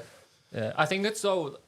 Like, the more I think about it, like obviously with yourself speaking about it, there, it's like in a sense it's good. Because say for instance that happened in the night time or whatever, like your bird can sit there. All right, we're gonna do this now. I'm gonna make you your scran or whatever. I'm gonna give you a hug. You're gonna feel good for them few hours. Go to bed. And then you speak to your mates and you got, all right, today's the day now to make a plan, and that's with the long term. So exactly, yeah, like both actually good when you sit back and think about it. It's the balance, and that's why I'm glad I've got my bird now, because I made her aware that I need my boys, and like even her being with me and my mates when she first met my mates, one of the lads came in and shook my hands and went, "Fucking fair play, lad," and he's never done that with any bird. He's always been like, what are you doing with it? Or why are you seeing it? And I'm like, don't know what, she's heavy, you know what I mean? Like, like he came in this time, he's like, lad, fair play, like, she's actually a nice girl. Then a few months into seeing her nan and her granddad both died in the same 2 weeks. Like, literally in the same 2 weeks. And it was like, wow. And it was a big fucking slap to her face. I had her back then. I didn't have to think about anything. That I always had my nan in the back of my mind for a year. My nan's been gone 2 years. Last week, so I had my nan in the back of my mind for like a year straight, you know, like, but as well, weirdly, my nan was a massive positive thing in my life. I lived with my nan and granddad because when I got back from Bahrain, I needed somewhere to live, and obviously could have moved into my dad's. He has a few bedrooms, so I could have moved into my ma's where I did live anyway, but my little brother took my room and has it done up because she lives in a 3-bedroom. Obviously she has one. My 2 brothers have single. I was like, nah, fuck that. Go to my nan's where I've got a whole floor to myself. Fuck this. So I spoke to my nan. She was like, Paul, I've always told us to live here. I was like, Sam, belter. Went there. That's not even messing. The most peaceful I've ever been in my life. Probably one of the best decisions I've ever made, moving into my nan's. but then obviously she died. And I had that in the back of my mind, and her nan and granddad died, and I knew how that felt. Yeah. Because it was fresh, it was raw to me, it was only a few months ago to me. So I had her back then, and all my focus was on her. And then I went into Big Brother and came out and had all that shit. So like that's why now me and her I think are so fucking close. Some people might say trauma bond, but to us it's not. It's like we're not toxic at all, in any way, shape or form. We're very things together. Yeah, that's what I mean. We overcame shitty things together and had each other's back. But also we have time for each other and have time to say, listen, right, I'm gonna go and do my own thing now. I need to go and see my boys. I need to go and like train. I need to go and do this, I need to go and do that, and she'll do the same. You know what I mean? So it's a very healthy relationship, and I'm fucking very grateful for it. Especially, it came at the right time where I needed it. And I think if I would have came out of Big Brother, honestly, with no beard, I would have been in a very fucking bad place right now. Very bad place. It does seem like though you have like I know you said you don't feel mature before, but I feel like you seem like you are mature now. Like as you say with your beard and that, like you know you got a good girl and that, like you're not asked about like that. Whole lifestyle that you live, do you know what I mean? Yeah. So, like, because the way he says that then, when you said before that you're not mature, I was thinking to myself, nah, like, you're chatting shit here. Like, you want us to give you some compliments or something like your personality, it's like you're out there and you kind of like, you know, lad and that, but like, as a person, as a like, lad, you do seem mature. You're aware. Yeah. I think that's one way to put it. You're very aware and you're very self-aware as well. I think I've always, like, been proud of that about myself. I think I have always been very self-aware. But I think, I am mature in aspects. I am a mature fella, but I think, like I've said this on another podcast, there's layers. There's layers to people's personality, lad. Yeah. I can be the knobhead when it's right. I can be the fucking lag gun when it's right. When I know it's time to sit down and have a deep talk, I'll sit down and have a deep talk, lad. And there's layers to people's personalities, and this is what happened with Big Brother. They shown that one fucking ADHD kid throwing wet tampons at people's faces. That's all they shown. But they didn't show all the other fucking 60 billion layers underneath. You know what I mean? Of where I've sat there crying, where I've sat there talking about things that have gone on in my life, where I've sat there talking about how much of an impact my boys have had on my life, how much of an impact my birds had, how much of an impact my family have had. Like, there's been fucking shit in my life, lad, basically. And the reason why I am the way I am now, I think, is because I just want to be free. I just literally want to live my life and be happy, lad. My nan died in front of my face. She died at 67 or 68, 67, 68. She was in Zumba that morning. She was healthy. She was fit. She wasn't like an old frail man. Yeah. She was out on a bike, lad, every day, like going on bike rides, went on walks, like proper hikes, went everywhere. Like we always thought it'd be my granddad. Like, you know, we would get and he's fit and active, but he's a little bit older than me nan. But then. Yeah, she had an aneurysm. That's how her mum went. You can't help it. It just bursts in your brain, lad. Blood expands. But like the iron in your blood's toxic to brain cells, so it just fucking killed the brain off slowly, lad, while she was lying in her bed. She was just fucking, like, essentially, like, just a vegetable. Just lying there. She wasn't alive. She was just there. And, like, her heart was just pumping. Like, she wasn't conscious. She wasn't anything. And I think that's what killed me the most, is the fact that I was in that hospital, lad, for like 2 weeks straight, sitting next to her bed, like with the family, lad. Didn't have a shower. I didn't give a fuck, lad, to be honest either. I'd say fucking proud, lad. I didn't leave her side. I didn't want to. I fucking stunk of shit, lad. Stunk of bow. But I was like, I'm not going anywhere, because she could go at any minute. Yeah. And they said to us, she's got 0.00003% chance of living, like fucking pure zeros before a 3 anyway. That's all I can remember. And I was like, wow. I was like, my nan can't die. She just can't. Like, I couldn't comprehend it. Like, that wasn't going in my brain. None of it, like, expected in a way. No. Do you know, it was just... No, it was just so gone. Just gone, yeah, randomly, lad. So I was in the Tesco by ours, and I was getting shopping, lads. Just out, lad. Just randomly went to Tesco, lads. I don't even usually go to Tesco, go to Asda. Like, you know what I mean? Like, that's how weird. It was just a normal day, lad. Yeah. Went to Tesco, was getting a few bits, lad, for the house, like a few fucking bits of scran. A bird down my road was ringing me on Instagram, and I was like, the fuck's she ringing me for? I was like, wow, that's weird. I was like, nah, you're not getting answered, put your phone back in my pocket. Ringing again. I was like, wow, what the fuck's going on here? So I answered, went, hello, are you alright? And I thought, can I she put up with a fella or something, you know what I mean? Like, that's all. And she was like, Paul, there's an ambulance outside your house. I was like, what? And she was like, yours is the one with the fucking thing up the path. I went, yeah, and she went, yeah, there's an ambulance outside, there's 2. I went, what? I went, I'll be there in a minute, lad. I dropped the basket, I was like, fuck this, I put my phone in my pocket.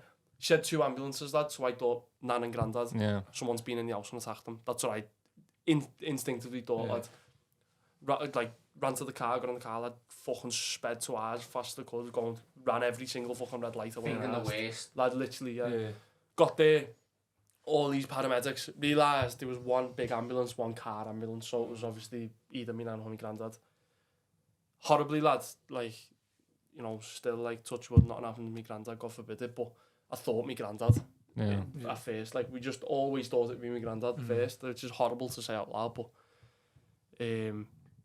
all these paramedics were stopping me, lads, and I was like, fucking let me in now, move out my way. And they were like, who are you? Where are you? I was like, this is me fucking house, get out the way now. And they were like, oh, we're sorry, we're just trying to do a job. I was like, yeah, move. Fucking went in. Like, me not thinking they're fucking helping me family, you know what I mean? But like, I was just like, get out my way now. Went in, my granddad was literally just stood in front of me. And I went, what's happened? And he just didn't say a word, lad. He was green. He went, I just pointed in the living room, looked, I mean, I was just on the floor, like, and I could see, like, a machine on her fucking chest, like, compressing her chest. And then thought, that's not something that happens when you're alive. That's not something that happens when, like, you're breathing yourself. Do you know what I mean? So I went, it's some weird reason that I've always been this way. When something really, really serious happens, I go into this weird calm. And it's like, it's strange. It's like I get to a point where I can get to a 10 with anger, but then past that, it's like this weird calm comes. And I'd think logically, like, there and then. So I walked out to my granddad and went, do you need me to ring anyone? And he was like, yeah, please. And I went, who should I ring first? And he went, I don't know. I went, I'll ring Claire, like, which is my auntie. Yeah. So I went outside, rang our Claire, I was like, listen, Claire, I don't know how to say this to you. Something's happened to me, Nan. She's collapsed, she's on the floor, I don't know what happened. She started crying. I was like, Claire, don't cry, please, don't cry, because, like, I'm gonna go myself and I need to, like, just ring everyone. She was like, okay. She went to what hospital? I went to, don't have a clue. I went, ring me granddad, he's just got in the ambulance now. And the ambulance got off behind me, I was in my car. So I was like, fuck. So I rang all my family, rang my dad. My dad was like, Paul, it's okay, it could be, like, diabetes that she didn't know about, or it could be, like, you know, low blood sugar, she could have just fainted, or, you know, could be anything. My dad was trying to make me feel better. He went, listen, Paul, go, do us a favour, go in the house, clean everything up, and, like, for when they get back. So I went, alright. Went in the house, I was picking up, like, things that don't come out of paramedics' pockets unless someone's, like, fucking basically dead at the scene. Basically, I was picking fucking needles up and everything. I was picking, like, pads, like, shock pads up and all that, like, all mad shit that I'd never seen. And, like, I was like, wow. Picked it all up, put it all to one side, cleaned everything up, lad. I was sat there, like, just twiddling my fingers. And I already said to you, lad, I don't like being on my own. Yeah. And imagine being on your own, and that's just that getting mad thoughts after you've just seen your hand on the floor and you don't know what the fuck's going on. Sat there twiddling my fingers, lad. I was like, I need to do something. I was like, what the fuck do we do here? So I thought, fuck this. Got in the car, drove to the hospital. It was for Zach Hospital. And drove in, just started walking through A&E. Don't know how I knew where they were. I just walked in one direction, lad, and found my granddad. And I was like, what the fuck? And I was like, you're alright? And he went, she's gone, Paul. And I went, and I just literally remember, like, feeling the blood go to my feet. And I just dropped. And I went to my knees, lad, and I was, like, on the floor just crying. And then I stood up and said to him, what do you mean? She can't be gone. Like, it's me nan. Like, what do you mean? She's too young, you know what I mean? Like, she's too fit. Like, nah, my nan can't be gone. And he was like, she's on life support. So I was like, oh, right, so what's happened then? Like, is she here or isn't she? And he was like, and he basically explained to me then, like, listen, she's not gonna survive. We're waiting for her to die now, basically. And I was like, how, man? Like, how the fuck has this just all of a sudden happened? Like, so, like, we were there then, literally in the hospital for a week and a half it was. Didn't leave, lad. Then, yeah, they said, listen, you need to all come to the room. And it was just the kids that could go, and me dad and my aunties and all that were saying, listen, Paul's like the fifth, like, son, like the fifth kid, the fifth child. He's lived with them for years. Like, can he come in as well? They're like, no, it's only children. We're so sorry. And I was like, fuck me, man. I was just sat there, lad, waiting, and then they all walked out with all tears. And, like, it wasn't like right, you can go in and see your nan now. It was like, everyone just sat down, and it was like, you just knew, you know what I mean? Like, by the way they were acting, we just knew she was gone, and that it was fucking horrible, and that was probably one of the worst things that's happened to me ever, like, because she was such a positive person in my life. Like, I got up every day, lad, and she was the one person who said to me, like, what are you doing today? I had an argument with my dad, lad, once, right? And I don't think I've ever said this publicly, but I had an argument with my dad. And he kicked me out the house, basically. So I was walking towards my mars, my nan came. I won't say the full extent of fucking everything, but my nan came and picked me up, and she got me in the car, took her to hers. Like, she was always that person that, like, was there. Like, no matter what happened in life, I probably could have went to her and said I'd done, like, the worst thing anyone could ever do in my life, and she'd be like, oh, it's okay. You know what I mean? The world goes on. Like, the world spins. It keeps spinning. It doesn't matter. And, like, she was that person. Like, the biggest quote she used to say to me was, stop worrying about life, just live it. And, like, I carry that with me every day, lad. Like, and every time I cry about me nan, all I think about it is, like, laughing, or, like, taking me to fucking Disneyland when I was a kid, or, like, you know, telling me, like, a positive fucking quote, or, like, me sit, like, so I used to get up, even during lockdown, I was in their house, you know, me nan and granddad, elderly. I'd go downstairs, make breakfast, she'd be like, what are you doing today, Paul? I'd be like, well, it's lockdown, man, like, you know, don't know. Shit, yeah.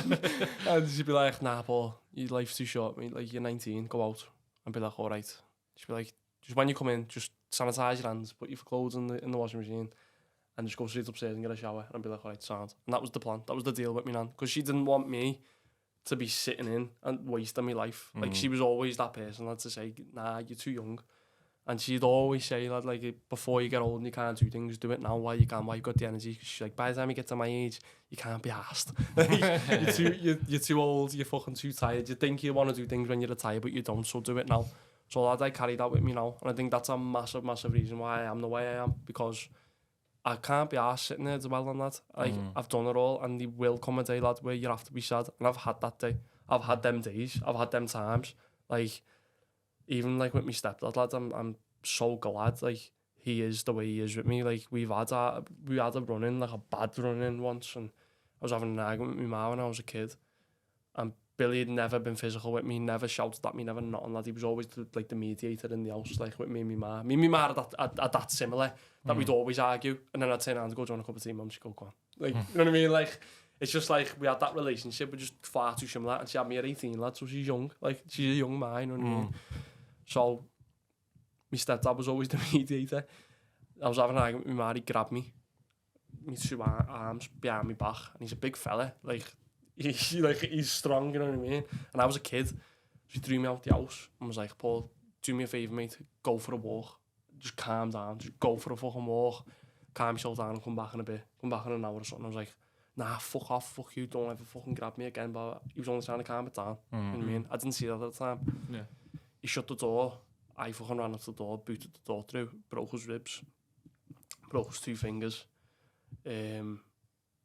Like, he was on the floor, lads, and I was like, I just looked at him on the floor, I was like, fuck. Like, I didn't do it, I kicked the door. The door's a big fucking wooden oak door, lad. Fucking swatted him, and that's what obviously broke his ribs and stuff. But I seen him on the floor, and I was like, shit, like, what have I done? And like, all the anger just wiped out of me. I went white, and I just ran. And that's the biggest shithouse I've ever been in my life. I think that's the biggest shithouse move I've ever done, ever. I ran away, and then he didn't want to speak to me for weeks. And like, Billy's being a fucking rock. Like, he didn't have to come into my life, lad. He didn't have to. He didn't have to come into my life and be a father figure. He didn't have to come in and be who he was. But he did, lad. And like, I broke his ribs. I turned on a person who like, I bit the hand that fed me, lad. You know what I mean? I get what you're saying, bro, but like, looking back now, lad, it's like you obviously learn from your mistakes and that, you know what I mean? So exactly. Like, don't look at it as if, like, you know, it's in the past and like, you know, you've learned from it. So but this is the thing, lad. You know what I mean? So it got to the point where he said, I want to speak to you again. Like, I want to settle this now. Like, I don't want to. We've never been like this, Paul. Like, you've never done anything to me. I've never done anything to you. Like, what are we doing? I was like, I know. So we sat down. Both fucking came to tears. Like, we were talking about it. And like, you know, I was a teenager, lad. It was years ago now. I'm fucking 24-year-old man now. You know what I mean? Like, I am mature than that anyway. No, not to fucking kick a door through, you know what I mean? And yeah, we sat down at the table and he was like, listen, Paul, like, I was just trying to settle it. I was like, I know that. I know what you were trying to do. I'm not stupid, Billy, like, you know. And he was like, right, okay, let's put everything behind us. Forget about the fact you've just fucked me ribs up for life. Forget about the fact you've just broke me fingers and all that. Like, let's leave it now. Let's get on with life. Put it settle out, like, fucking everything. I was like, okay. Then he got married in 2016, me man and Billy, and in Cuba it was, on the beach. It was one of the best weddings I've ever been to. That was a belter. And me man and Billy had the first dance. And after the first dance, Billy was like, come here, Paul. And like, it was like our first dance. It was like, we were hugging each other, lad, and I'm not even messing. We had to go and change our tops. We had to go and change our shirts because we were crying, lad, yeah, that much on each other's, literally on each other's shoulders, like hugging each other for that long. There was snot and fucking dribble and all kinds of running down both of our tops, lads, yeah, so we had to both go and change our shirt into like a normal t-shirt. Weddings are like that, I reckon, lad, aren't they such like proper like emotional, yeah, lad. The energy in the rooms and stuff. And worse than a funeral, lad. Funerals are actually like quite I hate funerals though. I hate them, but the wakes always seem to be like just go mad. Yeah. Like everyone starts partying, but then in like in weddings, everyone starts crying and barneying and you're like, why? It's mad, lad. But yeah, like at that point, lads, we were like, Billy basically said to me like, "You're me fucking world, Paul. Like, you're me son. Like, he's and like, whenever we've been on holiday or anything, he's never turned around to people who we don't know and say like, that's my stepson." He's went, "That's my son." And like, to me as a kid, as a teenager, like that's a big thing to me. Like little things make like are a big thing when you're a kid, aren't they? Do you know what I mean? And him just saying to people, "That's my son," and not me, like putting emphasis on the fact that I wasn't actually his son, I was a stepson, like was massive to me, lad. And it meant like I meant more to him than what I thought. You know what I mean? And yeah, lad, he's like any shit that I've ever been through, he's just proper had me back. And trying to think of things off the top of my head, but there's been that much shit that I've went on since like I was young, lad. Like he's just been there. Like even like Big Brother, for example, lad. Like I know it's like a manner compared to stupid shit like that, but I came up the house, got booed, lad. He was there, lad, and he was there going, "Fuck them, lad. They're all wolves anyway." It doesn't matter, lad. You'll come after the pool. Everyone's gonna be sound. Like we've got your back. We've got your Paul. Like when have we never not had your back? Like you know, doesn't matter, mate. Like, and he's been there, lad. And I don't know. I can't even explain it. It's just. It's a massive thing. Like, don't get me wrong, when my nan died, lad, me and my dad settled our differences then. Like, literally, as I got to the hospital, my granddad told me she was going. We all went in the room. My dad was like, "Paul, do you want to come and get a coffee with me?" I was like, "Yeah." I hadn't spoken to my dad for about 6 months at this point. Because me and my dad, again, are that similar in another way to me and my mum. Me and my mum, I think, have got the same madness. Me and my dad have got the same, like, stubbornness. So, like, my dad says something, I'll argue with him and go, right, so, like, it'd be like a fucking argument or something stupid, like, "Why have you moved that kind of monster to there from there?" And I'll go, "Fuck off. Why'd you do this when I was a kid?" Like, you know what I mean? But it, like, obviously not that quick, but I mean, like, it'd blow up quick, and it'd turn into something stupid, lad, and it didn't have to be. And, like, it's never been that bad. Like, that bad to the point where, like, he didn't go for a pint of milk and fuck off for me the rest of my life, you know what I mean? He didn't do that, but, like, there was shit that went on that, like, could have been avoided and could have not happened and could have not like made me be the way I was when I was growing up. But when my nan was in the hospital bed, lads, I remember we just looked at each other and we were like, "Wow, like, what are we doing it for?" Like, and it was like we said it through our eyes, like we didn't even say a word. We went outside the hospital and we both looked at each other and we just like smiled and then started crying, lads, and both looked at each other and we sat down and we literally said the same thing at the same time, like, "Are we going to stop this now? Like, what have we been arguing for all these years for?" Like, I stopped staying in my dad's. Like, I used to go to my dad's every weekend when I was a kid, like, you know, everyone's man and downs, but you go to your dad's every weekend, don't you? So, yeah, I stopped going when I was about 13, because I was just arguing all the time, and I didn't like his wife, and she didn't have kids herself, and now we get on, like, me and his wife, but at the time she didn't have kids herself. She didn't understand what I'd been through. She didn't understand why I was the way I was, like why I could snap so quick, and like, you know, just little things, but it's understandable when someone's just walked into your life and they're like, "Why, who the fuck's this little weird cunt?" You know what I mean? Like, who's he? Just like getting angry dead quick over a fucking pot noodle. You know what I mean? Like, what the fuck? So I get it now, but things could have been handled a lot better. Things could have been handled a lot nicer by the adults in the room, and I think that's what I struggled with growing up.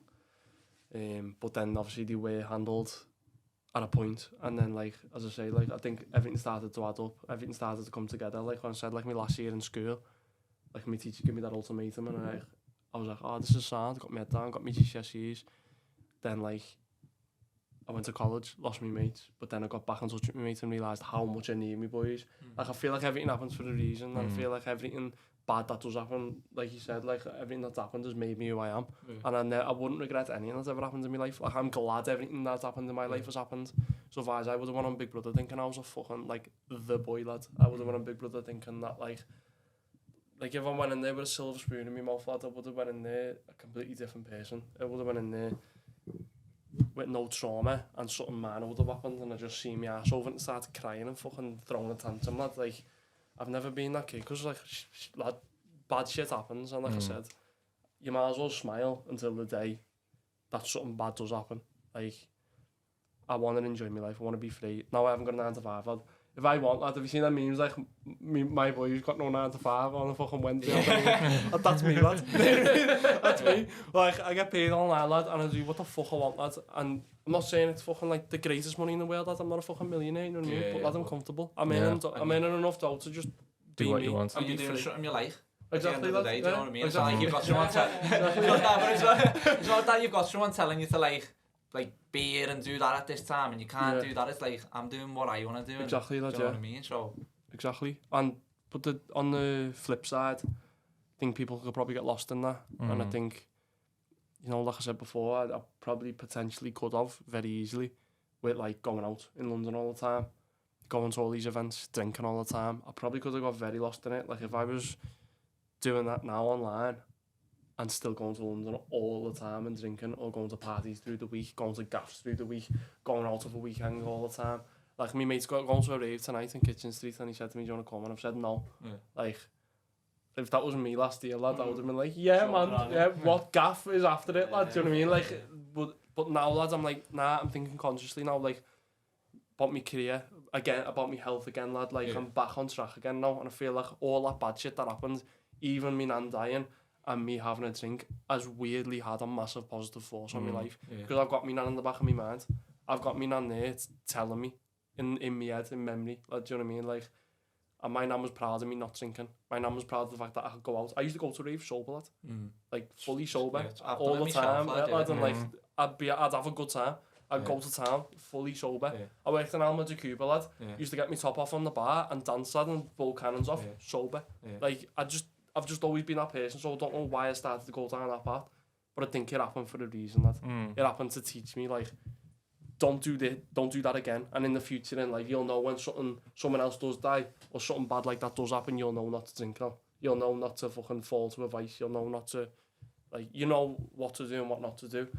I think it's hard when you've got people around you doing that though, because they're like pulling, like trying to drag you in that same direction. Do you know what I mean? Yeah, so it's like when everyone else is doing it, it's like you feel like it's like the conversations we've had, like with the group and all that, like the way I pulled myself away from my group. It's like where even you said at one point you was like you and obviously I won't say his name, but it was like you sat there and going, wow, why is he going to the gym? But then you sat there and then thought, he's doing it because he's getting better and all that. Now you're on the exact same path as me, copycat.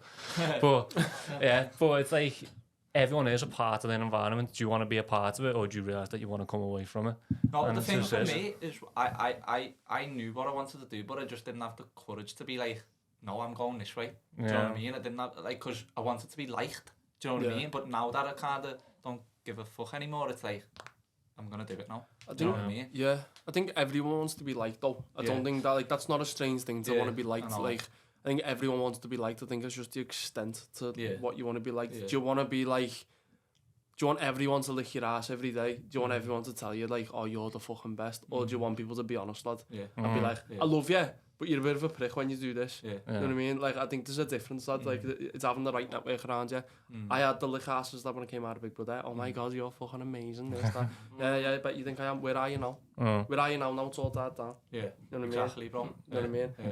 Who didn't lick my ass? Who told me straight? My coaches, lads. And they always have. Lad, my coaches I went back to my boxing gym, lad, and they all sucked the fucking piss out of me. Who do you think you are? You going on reality telly? Fucking cheeky bastard. Who do you think you are? You're no one in here. You're no one and all that. Lad, I got the piss stuck out of me. Big time. But that's the people you need around you. They all fucking love me. And I know they do, lad. They've known me since I was a little tiny kid.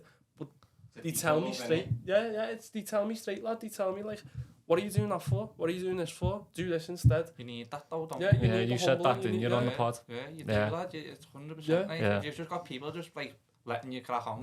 Like, they're not really your true mates. Like, you need people who will tell you, like, look, you're being a dickhead here, or you're doing this wrong. And it's like, it might not be nice to hear, but you need to hear it. Do you know what I mean? But, like, you respect that person a lot more as well, don't you? Do? Because you're like, actually, you know what, you're there for me. Yeah, exactly. Yeah. And that, I think that's... Bring that off, lad.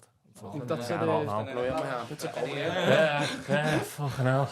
Little sauna with the boys. It's where it gets deep, lad. But you do need them fucking people around you. Like, our data, like what you said, if you had like arses, like, I'd hate it if I had them. Like, that's why I appreciate like you and Derek a lot. Yeah. Derek's another lad that helps us out with this. But like they would just tell you straight and just like you're being a dickhead. Like, stop that, or why are you doing that? You're just doing it because of this. And it's like, oh no, I'm not. And then after a minute you go, fucking hell, I was. Like, I just need like that little slap over the head, like, get your head back in the game. Exactly. Derek, lad, he tells you straight. Derek's one of them. If I've ever got someone, like if I ever need advice from any of the boys, I just go to Derek, because I know if I go, lads, what do you think about this? Because I trust your opinion, he'll just say it. He doesn't beat around the bush or not. I want your honest opinion. That's the way to go. I think because he's humble, lad. He's a proper humble person. Like, he's from the Philippines, and he's so like his life's been probably different to. Yeah. Do you know what I mean? Like so I don't know. He's just a humble that's like, person. even though he's like the most scouse kid ever, he's like, he's so laid back and so humble. Yeah. As well. That's exactly what you need, lad. And that's a lot like me mate Nathan, lad. Like, I've got loads of me boys, like I've said this before. Like, if you lines all my mates up against the wall, lads, with like a million other kids, you'd probably pick my mate last to be my mate. Apart from a few, obviously. There's a few proper pure Johnheads, and you go, yeah, definitely. But I mean, like, some of them, like, even though the Johnheads, they're still like good kids. Good people. You know, like, they don't fucking like go around trying to be like the boy. They don't go around being a knobhead. They're good kids. They have fucking full-time jobs, their own businesses and shit going on. You know what I mean? Like, I've still came here dressed like a Johnhead, lad. You know what I mean? But like. Yeah, like one of them mainly, lad, Nathan, he's had a massive impact on my life, especially, like, and I never ever expected it, because if he was up against the wall, lad, you wouldn't pick him to be my mate. He'd be the last person you'd pick. He's the most, like, skinny, frail kid, like, wears glasses, he's got autism, like, he, like, very minor autism, obviously, but he's still got autism, and, like, you just wouldn't think he'd be my best mate, but, lad, I see him more than any of my other mates, and he tried to kill himself 3 times due to bullying when he was in school and shit like that. And then he left school, he tried to jump, you know, the strand in Bootle? Yeah. Tried to jump off the strand the last time he tried to kill himself. And like, now we joke about it, because I say to him, like, you could have picked somewhere better than the strand, lad, do you know what I mean? Like, you know, like, she would think, like, you can joke about it now. But at the time, lad, I've like spoken to him about it, and he said to me now, he can't put himself in that place now, ever, and he can't even, like, comprehend how he was in that place. Mentally. Yeah. Because he was getting bullied that bad, lad, by people that he just wanted to end it. He wanted to leave. He had no mates. He had no mates down to due to no fault of his own, just for being him. You know what I mean? And, like, that fucking broke me, lad, and I've had conversations after conversations with him about it, and like, he's cried and broke down. He's been like, and he said to me that, like, I wish you was my mate when I was getting bullied and all that. And I'm like, that did happen when he was in school. Like, I can't even remember half the people's names who I got now in school, lad, do you know what I mean? Never mind fucking, like, still being caught up on what happens in school. Like, it still affects him. And like, he still sits there now and says to me, like, I wish you was my mate then. Like, I wish, like, I met you a few years before when I tried to do myself in, and I've sat and said to him, listen, lad, like, that happened for a reason, lad. Like, you've been in that situation, and, like, I believe in a higher power, lad. I believe in God. I don't know if anyone else does that, but I do. And I believe that God's put him in that place, lad, and, like, whether God's fucking, actually God who fucking created the world, or God is literally, like, fucking something on it. I don't know what There's it definitely something, lad. I There's believe got to there's be something. something I in believe me, there's like, something watching me, lad. yeah. I do. And I wear the crucifix, lad. I don't ever take it off. But I believe something watched him like that day, lad, and that's why he didn't go like the 3 times. Like he fully attempted, lad, and he got tucked down and pinned down until Biddies came. And like, do you know what I mean? Like he fully attempted it. And I said to him, lad, like, that happened for a reason. Look at where you're at now. Lad, he works in a casino now, dealing cards and chips, lad. And he, like, lad, innit? But lad, he got like, he was on the weed, lad, for like 4 or 5 years. Like, and it's alright, lad, people having a drink now and again, lad, and just getting a bit stoned, lad, and fucking, yeah, and still getting about the day to day, having a job, whatever, and then having a drink at the end of the day, lad. That's, like, not for me, lad. Couldn't be ass sitting there, that, like, fucking, lad, I've been to Amsterdam, lad, and it fucking kept me head. It's But, like, lad, like when Speedo was here, he said he's been on it for 8 years. yeah, Like, but lad, he, like, for him, that helps him. For me, lad, opposite. I'm the same, lad. I started ordering scans on Netflix, lad.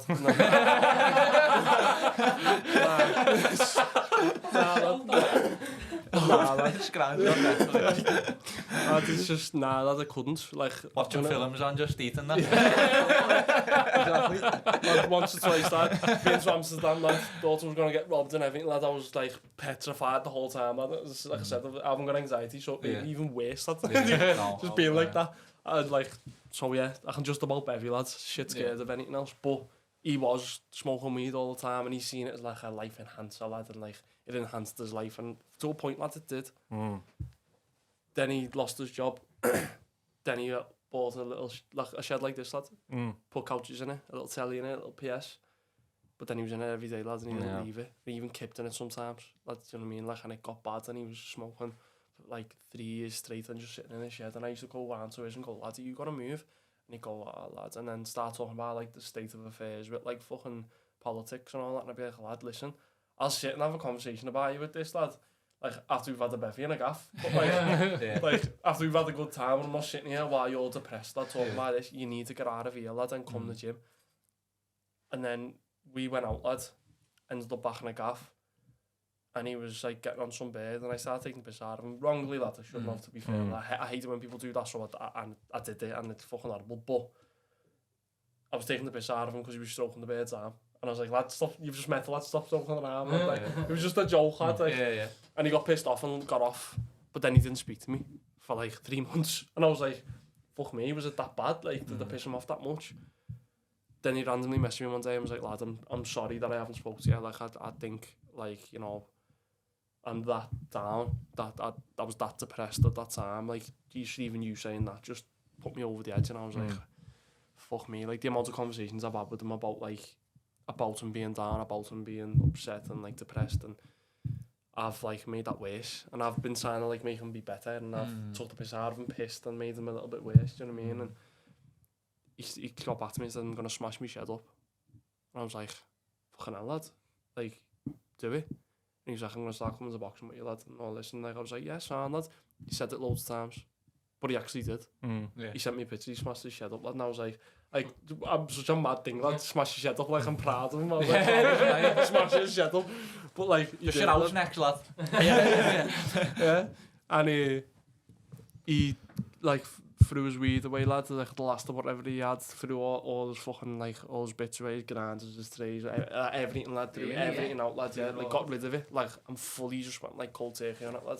I feel like you've got to go to that very, very bottom, low point to realise, like, nah, like, I'm not doing this anymore. Like, it's called comfortably numb, lad, isn't it? Yeah. I've heard. Is It's called being comfortably numb, lad. It's like when I worked in the office, and I was there for 2.5 years because of COVID. I moved back from abroad, like I said. I was boxing in Bahrain. Moved back from there, got that job because I had to. It was the first job that came to me with all right bit of pay, and I needed the job, lad. You fucking need money. So I went. Always said I'd never work in an office for the exact reason why I fucking hated being there, and it was just bitchy environment. It was just fucking horrible, lad. Sat there fidgeting, standing up all the time, fucking walking away from my desk, boring, lad. Horrible, most mundane thing I've ever done in my life. But I ended up getting to the point where I wasn't even looking for other jobs, but saying I hated it. Yeah. But because I was getting paid a decent amount of dough, I was comfortably numb. Yeah. So I was at a point in my life where I hated what I was doing every day, but I didn't hate it enough to leave because it was still paying for me to do my stuff for the weekend, or still paying for me bits of club, paying for my car, paying for like me keep, paying for, you know, all kind, whatever I needed to pay for it was paying for it. So I was like, whatever, and I became numb to the comfortability, and then it took for a few things to happen for me to get sacked to make me make the jump. Then, like, shit, like, what have I done? I need a new job now. I've got sacked because I've been a knobhead, and basically I got warned after warning for being late. My time management's fucking shocking. So you got here at 12. But like that kept happening, and then I kept having what do they call it when you have a job? Disciplinary lad. Yeah. When you have a job. When you have shit on a job. Disciplinary lads. Yeah, I had like 3 or 4 of them, lad. And then he ends up sacking me, and I was like, fuck, what have I done? I was like, but like, I was at the same time in the back of my mind, it's like, fuck them. Like, while I was having the disciplinary, I got on the boss's desk, lad, and picked his golf club up and was pretending to fucking hit things off the desk. And like, everyone in the room was laughing, lad, you know what I mean? Like, I just found it funny in there, it fucking... And like, got to that point where I just did not give a fuck in there. Then left, and then realised, shit, I'm in a worse place now than what I was in there.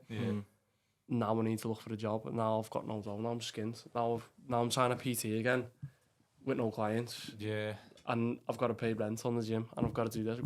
Still got to pay for my car. Still got to pay for fucking scrant. Still got to pay to live. So I was in a worse place than what I was. But because I was in that worse place, it made me do the jump then to a better job, and I did get a better job on better money. And a job that I enjoyed, and to be honest, lad, I probably could still be doing.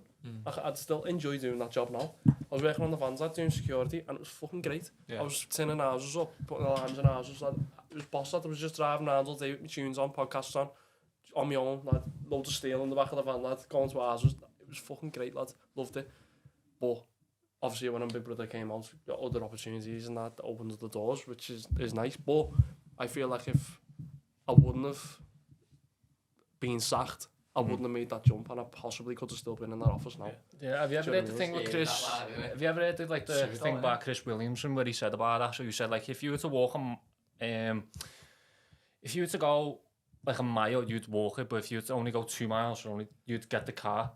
But it's like, if you're only going so far, you're okay with that. So that's basically like the aspect of like it's bad, but it's not that bad kind of thing. But if you were to go 2 miles, which is something really bad, then you'll have to make that bigger decision. And that's what it is. If something's okay, you kind of like, no, that's fine, I can live with this or something like that. That job, you know, I hate this job, but the pay is a bit decent. So you stay on it and you stay in it. So that's how I was like in the old bargain warehouse on the Lynx. Pay was boss, weekly pay, getting like over 350, 380 a week. I was like, best money I've ever had. But I hated the job. Hated it. But I stayed because of that. Just because of that comfortability. Exactly. Comfortable none. It is mad.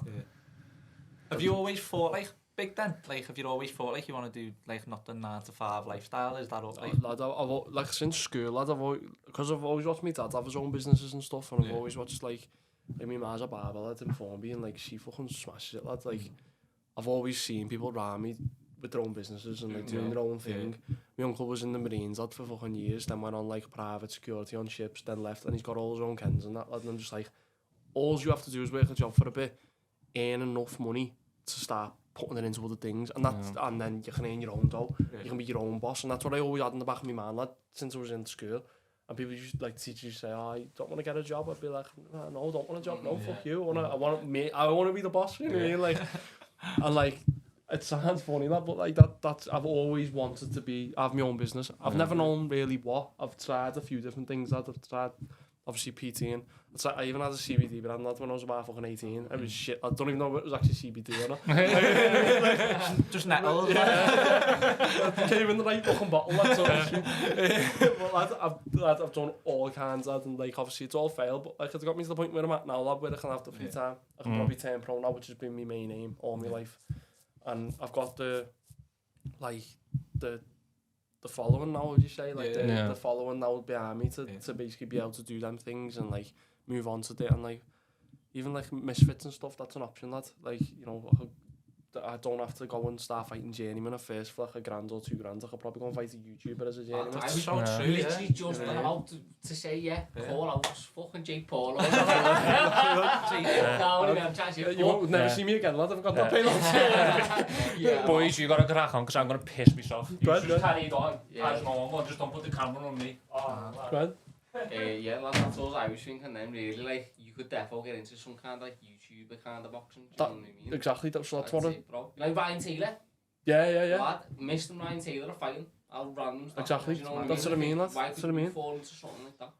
That's what I So mean. easy nowadays as well. All you have to do is have a following or a bit of an audience and you can do anything. Exactly. Do you I think know at what I mean? first, lads, I hated the YouTube boxing. Yeah. Hated it. I was like, See, this is I taking the did piss out of the myself. sport Yeah. that I've done my whole life. Yeah, I was like, this is just taking the piss out of it. And then like, but at first you're doing white collar and stuff like that. I was like, Yeah. "Oh, man, ass." Like Yeah. you can do white collar. I don't really give a shit. But then like they started going pro, started fighting on the zone, started Yeah. like, you know, I was like, wow, what's What's going on going on, here? yeah. I've done this my whole life and I'm still not pro yet, and Yeah. usually getting paid like Yeah. fucking mega bucks.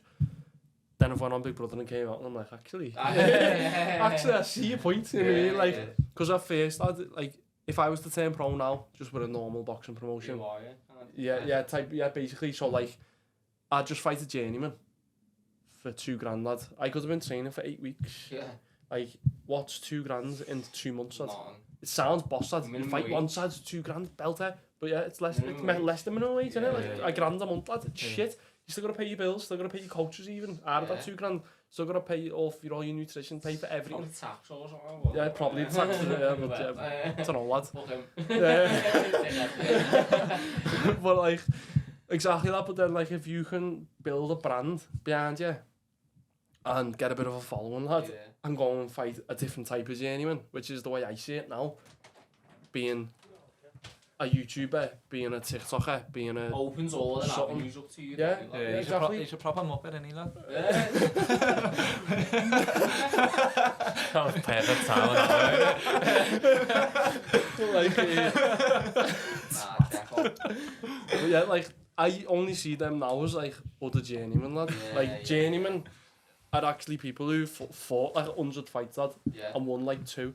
They fight every week, lad. Yeah. They fight every single week. They don't come to lose either. They don't come to like be knocked out. They come to have a fight because they're fighting again next week. Yeah. If they get knocked out, lad, they can't fight next week. They can't feed their kids. Yeah. So they come to fight, lad, and have it. So a journeyman in my eyes, lad, is It's probably harder. more experienced. Well, is more experienced, yeah, and Yeah. probably is harder Yeah. than a YouTuber. So a YouTuber in my eyes is just like another stepping stone, like Yeah. another type of journeyman. You can just earn a fuckload more dough for it Yeah. and get more publicity. So Yeah. why not, lads? If you could scrap anyone, who would you scrap? Right now, Yeah. a few of them, lad. Yeah. A lot of them. Yeah. Yeah. Don't know who's like the main ones.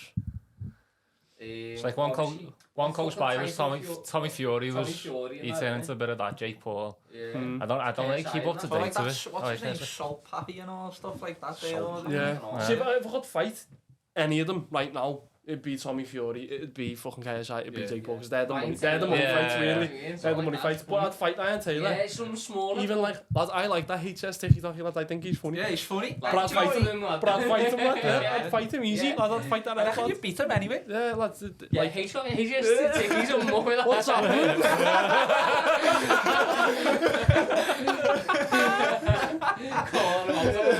on a peaceful podcast and all that. We're all up on survive on TikTok. You will get it, It's got to happen now. It's got to happen now, lad. That's how it's Hold on, squeezing your own. Oh, that was about to Nah, so, like, would you say now, like, you're in a good place mentally, like, you feel good in yourself and that? Like, Yeah, lad, Yeah. I'd say, right now, I'm at a place where I've always wanted to be at. yeah.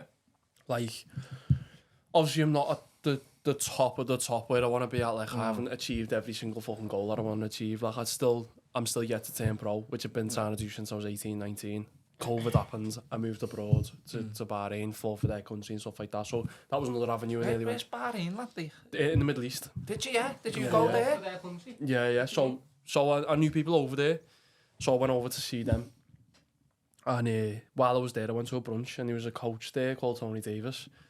And he's from Newcastle, but he was the GB coach. Yeah. But I knew his face, and I couldn't remember where from, because obviously he was in Bahrain. I was like, why the fuck do I know his face? Like, you know what I mean? So I was trying to think. Then I ended up in conversation with him. He was like, yeah, I'm a boxing coach. I was like, oh my fucking God, I know who you are. And it clicked.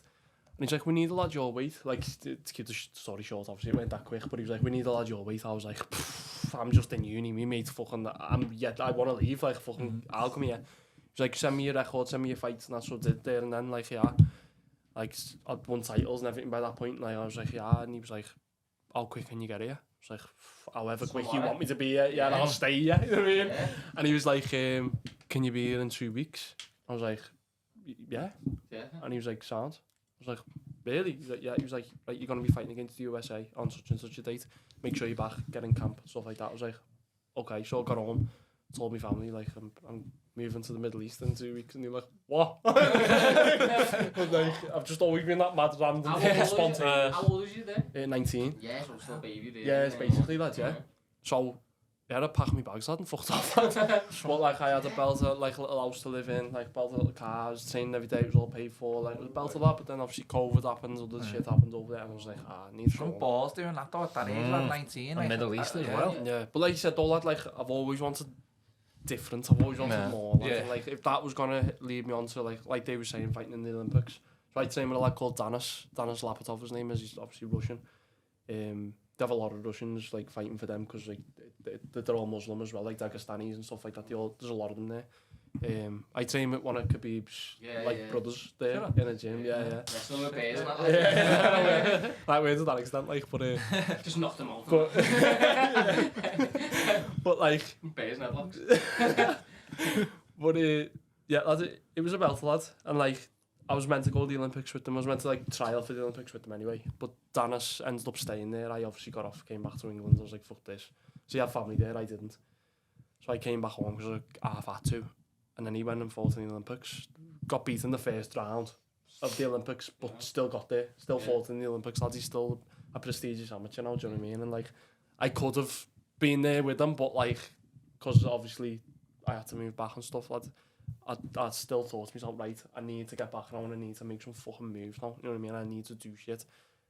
And then I ended up in a fucking insurance office, lad, and I was like, wow, what the fuck, man? I was over there getting paid to train, lad, like, I was over there in the sun, fucking living it up, going to brunches with all these fucking, like, heart surgeons and brain surgeons and fucking oil rig owners and shit like that, and now I'm sitting in an office, lad. With people eating donuts next to me and that, I was like, fucking beautiful. It's like you've got from like boom. Literally, yeah. So like it was like I was trying to drag myself out of that hole then for a good while, lad, and then like obviously now I'm back at a point again where like COVID's been and gone, lad. Fans are well and truly back. I've been on Big Brother, lad. I've got the reach now. People actually like know my name. I wouldn't say I'm not exactly fucking famous, but I've been on reality telly. Some people know me fucking face and name now, especially in Liverpool. Got OnlyFans. Exactly, they're all paying that, do you know what I mean? But lads, so yeah, like it's like I'm at a point now where I can make them moves now. So be it. Let's crack on now. Let's get back to what I was meant to be doing, lads. Yeah. Done my partying and that now. I was going to say, like, have you got any like little plans for the future, lad? Like any little nuggets that you could set, like, throw me? What? Little golden nuggets? Yeah, lad, I don't know. Yeah, so I might be back on screens soon, telly screens. I can't say what, not set in stone, and probably nothing that you'd be expecting at all. But that's all I'll say, lad. That's naked attraction? No, but you won't expect it. But like, it's not gonna come down with me or something, is it? Nah. Lad, you'll make you some beans on toast tonight, lads. Yeah, come here, boys. Little pork sausages and that. Come here. Nah, nothing like that. Goggle box. Good. The chase. You're getting them down now. Could be anything, lad. Countdown. You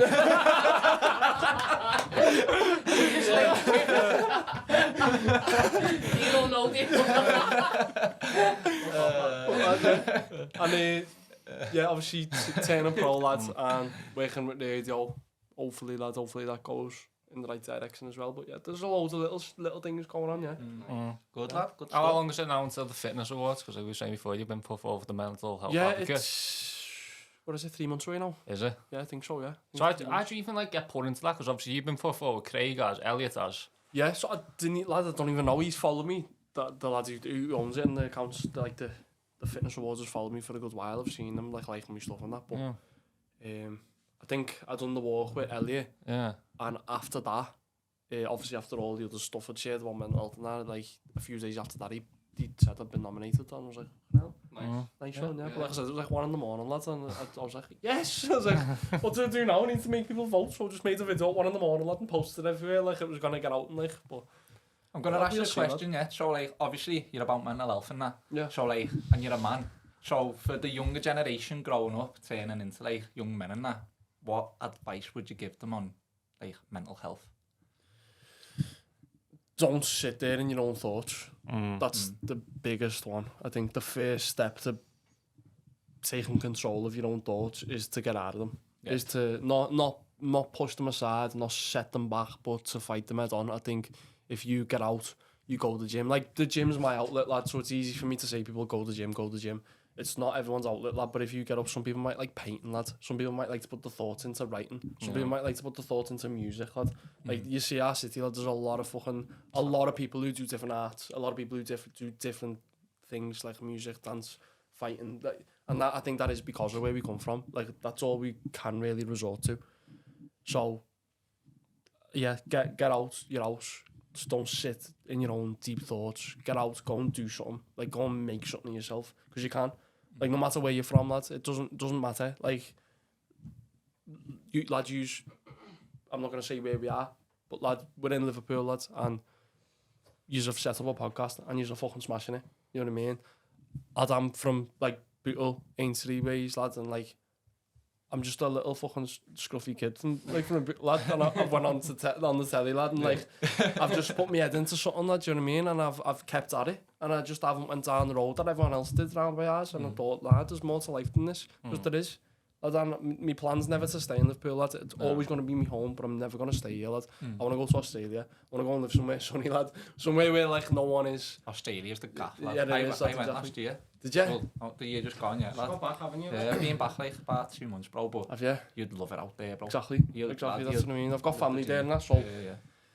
Yeah, I want to get there, lad, and... I don't know, even if you do 6 months there, 6 months here, lad. That's it, lad. You can go there for their summer and then come back here for the summer, do you know what I mean? Like, but, like, I think... There's more to life than just like the mile radius where you live. There's more to life than your postcode. Lad. Yeah, you gotta get out there and see the world, lad. Exactly. Like, if you just stay in your bubble, lad, it's like you don't grow when you do them things where you go new places and that, living somewhere new. Even if it's for 6 months, lad, it's like you grow so much from that. Exactly. You know what I mean? Yeah, exactly. And you're meeting new people who like they offer you a different perspective on life. So exactly, and it's like, I think to any young lad or young girl, obviously I can relate to young lads a lot more, like, but I'd say get out and do different things, try different things. Your mates might take the piss out of you. Lad, I used to dance when I was a kid. did you? I got took the piss out for it, lad. But I've always been a bit weird to the point where I didn't really give a fuck anyway about what people said. But Spin on your head, lad. But lad, I will, lad. I'll do a little break dance to finish that. Do some like subtitle or whatever. Lad. Me just dancing. Nah, lad. Yeah, I got took the piss out for it, lad, and I went and I said, do you know what I mean? Like. Maybe that might have been the road I went down eventually. I still fought then, and the reason why I stopped doing that is because I had a judo competition coming up, and it was the North West title, so I was like, yeah, fuck dancing, I'm going to carry on, I need to train. But try different things, like you said, like, you'll meet different people from different walks of life. Like, even just going to a boxing gym, lads, like, I know everyone in there boxers, but there might be a kid who doesn't actually come from Liverpool, who travels in and goes to that boxing gym, or there might be a kid who's like a fireman, or there might be a kid in there who's like works in an office, or someone who works in fucking Subway. You know what I mean? Like, everyone comes from a completely different background. Even if they live next door, lad, they've got a completely different life. So you speak to these different people, get to know different people. It could even lead you, like, into a new job. Could even lead you into a new hobby, lad. You never know, lad. And I think, like I said, like, fighting's saved my life. Fighting's put me in the right direction. Fighting is what's made me be me now. And, like, weirdly kept me sane, like, so I think if you have something to focus on, and like I said before, lad, I'm religious and I wear the crucifix and I never ever take it off, lad. But I think our society now has lost faith, lad, and I don't even mean faith as in religion. I mean faith in anything. Life, lad, like. So if a kid can put their faith into something, and if that's something, if that faith is in boxing, if that faith is in fucking jiu-jitsu, if that faith is in football, if that faith is in music, if they got faith in something, lad, they believe in something, and they believe that they can make it. They believe they truly believe in themselves, lad, they can make it and they can do something with themselves. And it upsets me, like, because I look around at where I'm from now, like when I go back and just like I'm training at gym on Marsh Lane, lad, and the people who were in there with me sometimes at the end, they've lost themselves, lad, and I'm just like, it upsets me, like, so fucking much. There's people who had so much potential, and like they've just got lost in life, and like they don't realise that like we're not gonna be here forever, lad. Like we are gonna die. Like my nan died, lad, randomly, and like I could walk out this house now, lad, or like the studio, and get hit by a bus, and die, lad. What have I done with my life until that point, lad? Everyone just thinks, oh yeah, when I retire, I'm gonna die, or when I get to 70, 80, I'm gonna die. Nah, that's not the case, lad. You could die at any fucking point.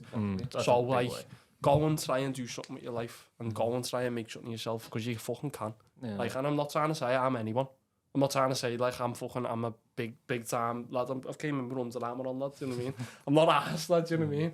But like, I've got to a point now where I'm comfortable and I'm free, and I can do what the fuck I want. And I'm happy, lad. And now I can focus on the bigger things. I can focus on trying to make myself big in other aspects, on me other goals that I've had. You know what I mean? Whereas like other kids who are from around by ours might have lost hope already in life, lad, because they see the mum on the dole or the dad on the dole, or they don't have like anyone to look up to. And if that person that they look up to can be me, even though I'm not bad, lad, like if they can look up to someone like me and think, right, fucking hell, like he's went to the gym every day, and people don't. That's one thing that upsets me as well. People don't see, like, didn't see the point where I nearly hospitalised myself going to the gym every fucking day, like 5 times a day. It was so hard on myself dieting, was cutting weight and nearly fucking killing myself doing that. You know what I mean?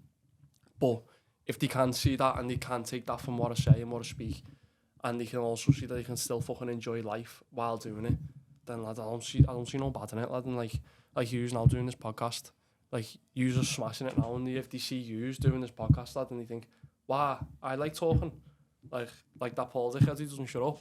Like I like talking. I want to get to know people. I want to get to know stories, and they start their own little podcast, lad, with like less of a studio than this, lad, on the phone or something, lad. Do you know what I mean? You never know. Like, yous are doing a fucking great thing as well, especially with it being down about mental health. You know what I mean? And like, I want kids to be able to see these things. I want kids to be able to look, and not even just kids, men, lads who've lost themselves. There's a lot of men who I know who have lost himself completely. There's a lad in my gym who's got cancer now, and he's had the worst fucking life anyone could imagine.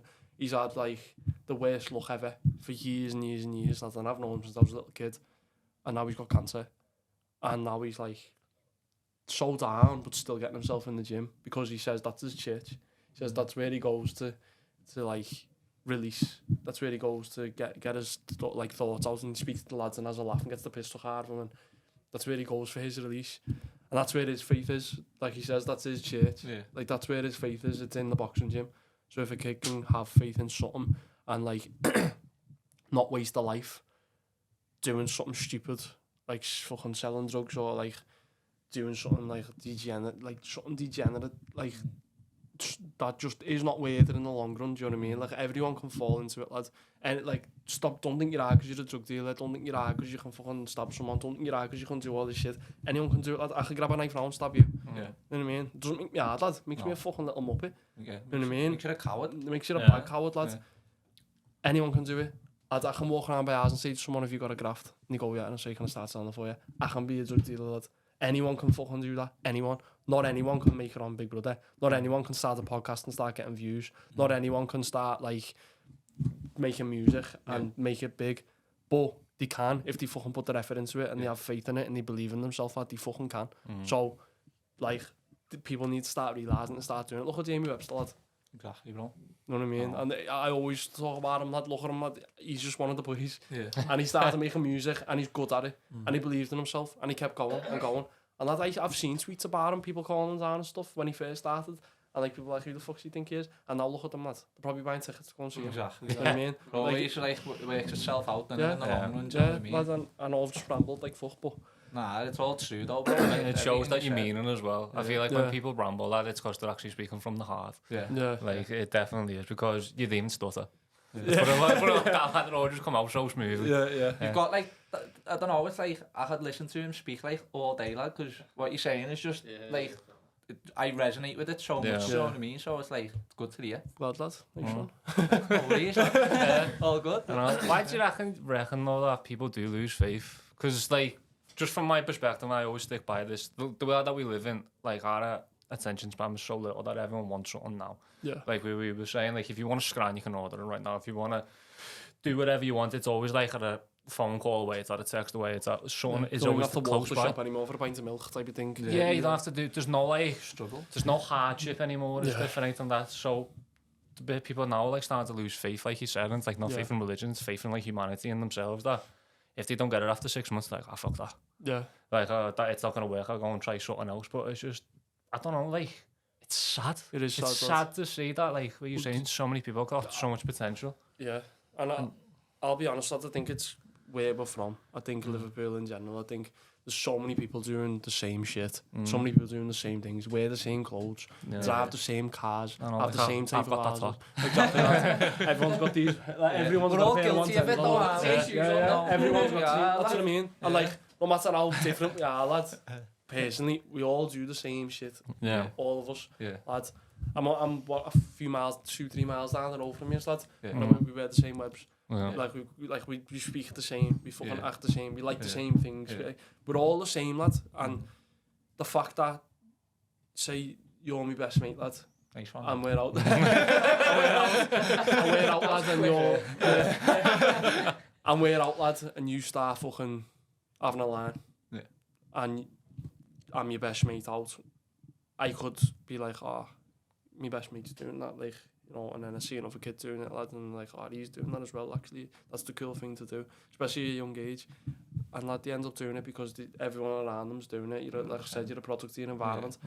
But they see other people doing it, think it's cool, think they're getting attention from it. See birds asking them for it. Fucking, you know, that's what other things come from things, and I think that's what the negative side is. If you start selling drugs, you get dough.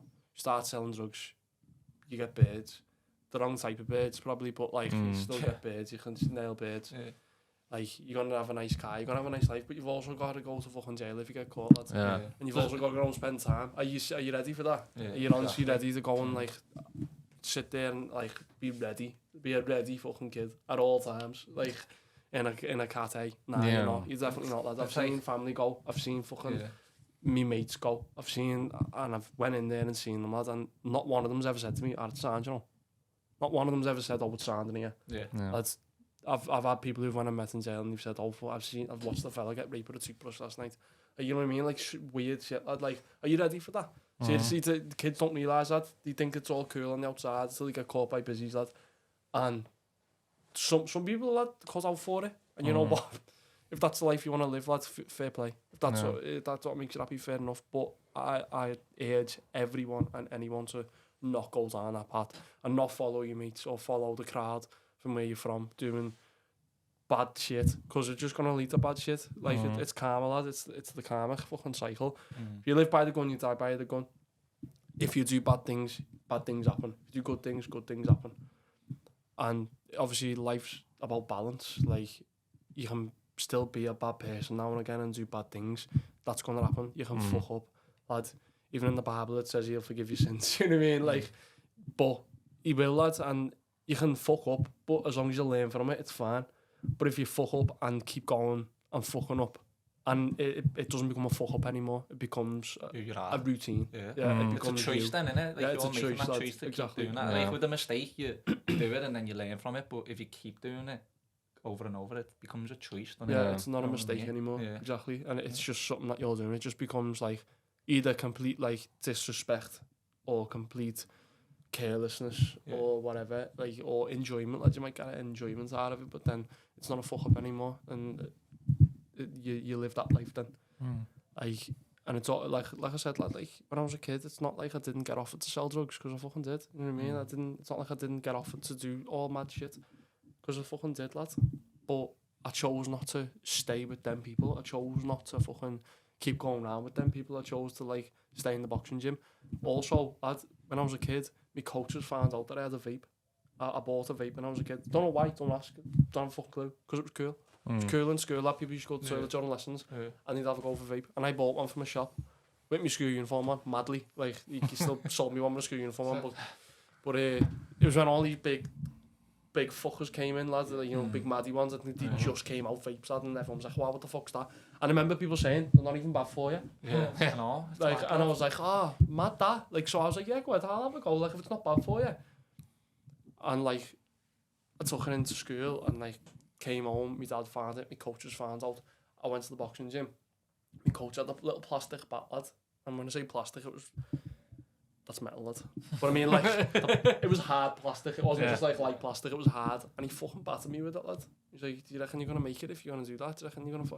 And I had these people, lads, telling me.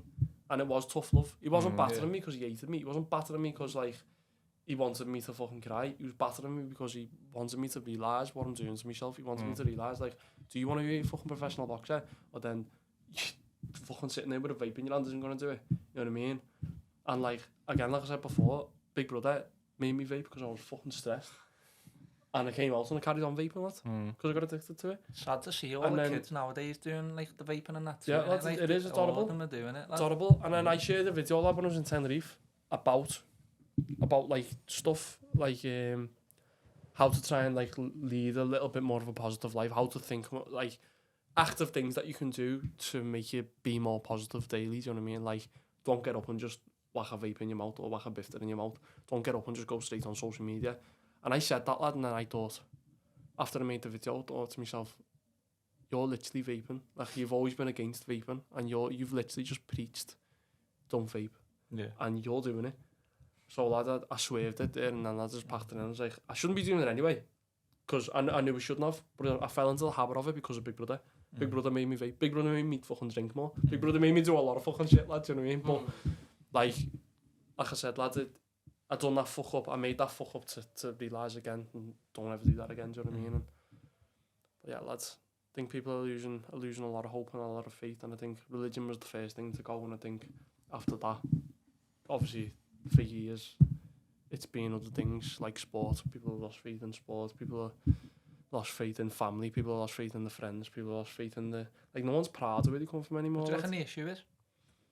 Just that, lad. Like, there's that much of it going on now that people don't know what else to do. Yeah. I think the world's changed too much from where it was about, like, its originality.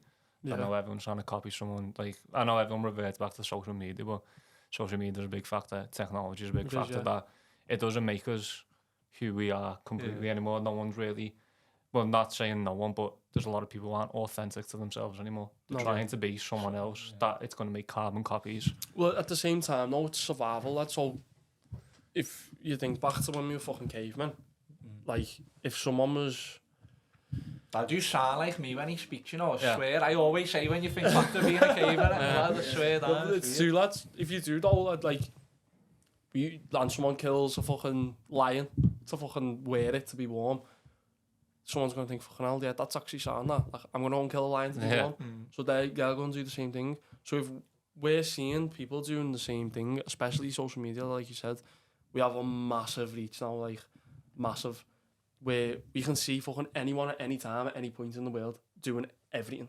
Lads, I could type in on Instagram now, fucking Africa, and see some kid right now, like, a picture that's been took of a kid in the middle of Africa. Like, how the fuck, lad? Years ago, lad, 100 years ago, lad, we probably wouldn't even be able to, like, think of that concept. Like, that wouldn't even be a concept. Like, I can ring someone and speak to someone in Australia now at the other side of the earth. And I know, like, it's normal to us, but it's not a normal thing. Do you reckon it's weird affecting us badly then? That we can do all these things and have this thing, like, so easy, like... Yeah, everything's too accessible, like I said before. Like, I can go on that, I'll add an order of all this grand now. You know what I mean? Go ahead. Go ahead. I knew you were going to say it. But lads, like, I can, and it'll turn up, lad, yeah. But think about kids, lad. Kids now, like when I was a kid, how old are you? 26, 27. 26, yeah, near enough the same age. Then, like, when we were growing up, lad, like, we didn't have iPhones. Did we? Like, I remember Motorola flip phones and that, lad, like, you could take a picture on it, but that was it. You couldn't exactly... BlackBerry kids, us. Nah, yeah, I had BBM and I had a BlackBerry, lad. I mean, like, when I got teenage years and I had a BlackBerry, but I mean, like, kids now, like, my youngest little brother, lad, he's 10. And he now has an iPad, lad. He has the telly. He can watch YouTube. He watches YouTubers, lad. He goes on Instagram. He can see anything. And his like young fucking sponge brain is seeing all this. Yeah. When we were kids, we didn't. We used to go out lad, and play German bastards and batter each other for a letter, lad. You know what I mean? What a game that was, lad. But this is what I mean, lad. We were rough little kids, Yeah. and that's why now I think the generation below us is completely different because we were the last of the bunch where we were just roughy toughy boys, and we were still lads, like, and we were still going out and punching each other, still going out on our bikes, still going around playing knick-knock, lad, still like, just stupid shit, lad. What little boys should be doing. Yeah, exactly. We weren't soaking all this shit up, and the only people we copied were the people in the same fucking close or the same street. Yeah. You know what I mean? Like, because there was no one else to copy. But now, lad, you look at all these YouTubers sharing stuff, like, you should be like this because I'm like this, or I don't even know what to put it down to. It's a lot of a lot of pressure. Generate actions. Yeah, like, and it's like even now I see on TikTok, lad, and I go through. Lad, I want on against people who take drugs. I'm not asked, lad, me mates take drugs. You know what I mean? I choose not to, because for one, lad, I'm just shit scared of it, lad, and I've seen people going on a bad way with it. But me mates do, lad. Like now and again, they'll go to a rave and they'll have a bit. Like it's personal choice, you know what I mean? Yeah. And I prefer them not to, obviously, because. Yeah. You know, but it's their body, lad. Yeah. Whatever. But like, I go on TikTok now, and there's fellas like, when I ring for the first bag, when I fucking, and it's like, and they're dancing and that, lad, and It's like glorifying it, yeah. lad. Yeah, that's what I mean.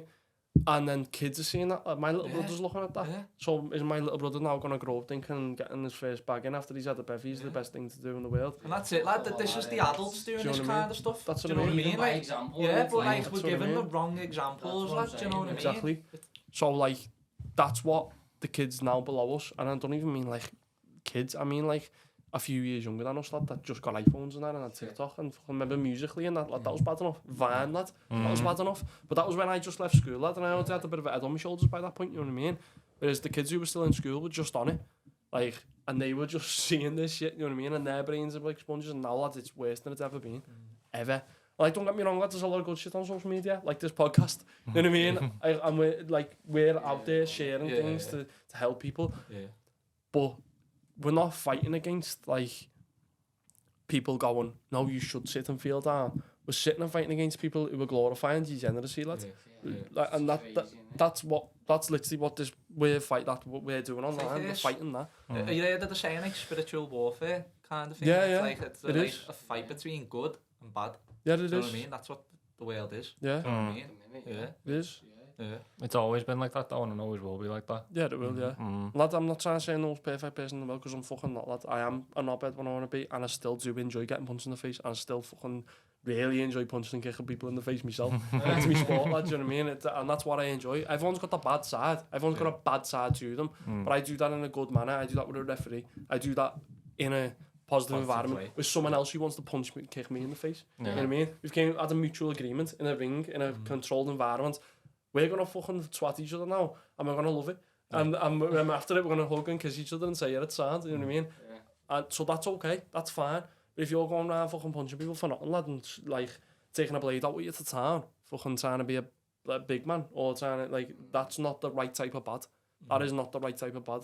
If you want to be a big kid, like, get to a boxing gym, get to an MMA gym and go and fucking fight, lad. That's where you see if you're really fucking bad or not. Exactly, Yeah. That's what I mean. Like, it's lad, I even hate going to town now, lads, especially since I came out of Big Brother. It scares the shit out of me, lad. And I'm not scared of no man, lad. And I'm not, lad. I've been a fighter my whole life, lad. I'll fight any man, no matter how big or small, lad. I couldn't give a fuck. I'm scared of no one. But a knife, lad, lad, I'm not fighting a knife. Lad, I'm on my toes, lad. But I'm shit scared to go to town because I just get one slipped in my back. Especially after coming out of Big Brother, and the way this city is, the way people are. The jealousy that spreads, lad, exactly. People start shit for nothing. And like I said, lad, it's a 50-50 city, lad. There is a lot of positive people, and it is very community-based because of our past, because we have been shut down by the rest of the fucking country. We have been forced to be close-knit. We've been forced to, like, give your neighbour a bag of sugar, do you know what I mean, and help people out. But it's also, like you say, spread a lot of jealousy, because if someone does make it out the fucking close, and someone does, like, make it out the council estate and, like, wants to do a little bit better, everyone's like, hang on a minute, I fucking give you my bag of sugar, do you know what I mean? I did that for you. Yeah, exactly, yeah. So like that, I think that's where the jealousies came from. But yeah, it's definitely not a good thing. Like, but I prefer now going out in other cities, which sounds mad. Makes sense. Sounds crazy, But like you said before, like, it's a big world out there. Yeah, We don't have to go out in the Yeah, city you that don't- we come yeah, to. exactly, We don't yeah. have to go to Connie Square. but I mean, I prefer. Fuck that, lad. I wouldn't go there anyway, lad. That is a different country, lad. but like, it's not the fact that I don't like going out in my own city, because I do, lads. I like going to the nice places in town and that, lads. But now, lads, I'm shit scared to stay out after a certain time. And there's an old me, lad, who wasn't asked, and I'm still not asked, lad. Like, if I get a blade in me, it's like. This is probably- logical, Paul. Yeah, basically, yeah. at the age you're at. Yeah, like. Mature, Paul. Yeah, like if I get a blade in me, lad, it's over. Lad, and my family's life's over, my birds' life's over, my mates' lives are over, lad. We've all watched each other go through bad patches, lad. A few mates tried to kill themselves. We've had people kill themselves, like, and it's broke people, lads. And like 2 of my mates' mums both committed suicide by hanging themselves. Lad, like we've all been through bad fucking shit. Yeah. So if any of us lost each other, lad, I swear down, lad, if I lost one of my best mates, lad, my head would fucking go. Yeah. I mean that, lad, that fuck, I swear down. Like, my mates mean a lot to me, lad. They are like family. Yeah. And like, even I'm going on a family holiday, lad, in a few months. Just booked it with the family. Just because it's my stepdad's birthday. A few of his mates were going, and he's like, Paul, get your mates to come. I was like, sound, because even like to my family, they're like family. Yeah. Because that's how much they've been around, that's how much we've all supported each other. I go around to my mates' houses, and the mums and dads will sit with me and speak to me, because like, even while they're not in the room, or like if I go around and knock on and go, what's happening? He'll come in, he's not here yet, but come in, and I'll sit there for hours with them, lad. So Having it a should couple be, with lad. them. Yeah. That's how it That's should what I be, mean. innit? So like, that's how close-knit they are, and that's how, like, if I lost any of them, lad, I'd be fucked. Big time fucked. So like, it's not just me who I'd be affecting, lads. Like, if I went out and got a blade stuck in me, it's all them as well. Yeah. You know what I mean? And that's how people need to think as well, when they're like in a bad place and they might be considering suicide. It's not your own life you're taking. It's not your own suffering that you're taking away. You're just passing the suffering on to other people. I was And listening that's to a it. Dave I know that song. sounds It sounds selfish to say. It sounds very But it's horrible to true, say, but though. it's true. It's just Yeah. moving the pain in it to other people. Yeah, Do you know it's what I passing mean? it on. Yeah. And you can seek help, and there is nothing that can't be fixed. Nothing at all that can't be fixed. Yeah, there's literally just down the road, like they've got the leaflets there, there's a suicide prevention for over 18s, because the woman that owns it just down before Dubruch, her daughter took her own life. Yeah. And she said she's going to be coming home in a few weeks, so she'll tell more then. But she said she was at like a barbecue or something during the day, her daughter came down, brought the kids, fine, normal party and all that. That night, daughter killed herself.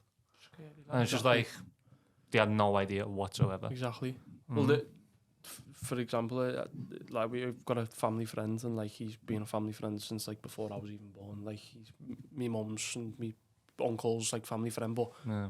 he was that person who'd go around to my nan and granddad's, and he'd sit with my nan and granddad and have a cup with them before my ma and my brother, my uncle got back and all that. Do you know what I mean?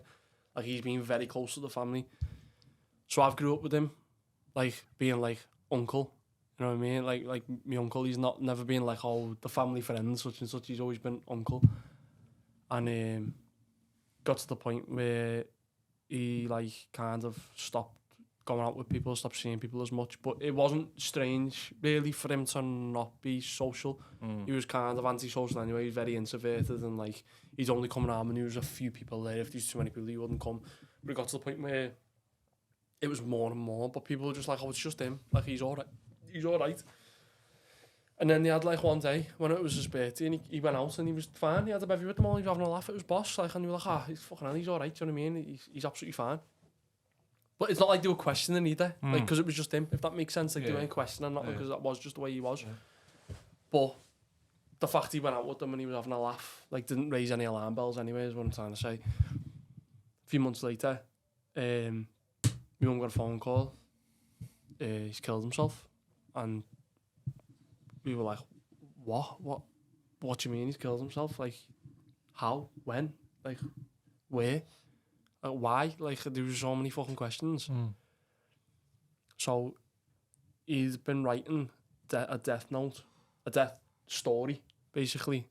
And I mean, like, up to 60 pages, 60 A4 pages on his Mac computer since, like, the year before, for months on end, just writing reasons why he's doing it. And it's not like it was just a out of the blue thought, like, I know I'm going to kill myself. Like, he'd planned it. He had ordered a suicide kit off the dark web because he was fucking clever on computers. Like, and I mean, like, had his own businesses flying, but the pressure of them got to him as well. He basically took loads of codeine, put a mask on. What went into this fucking thing? I don't even know what gas it had in it, like a fucking horrible gas in it anyway. Turned it on, put a like balaclava over his face, and just lied on his couch and just died. Wow. Just sat there and just fucking took his life just by like breathing.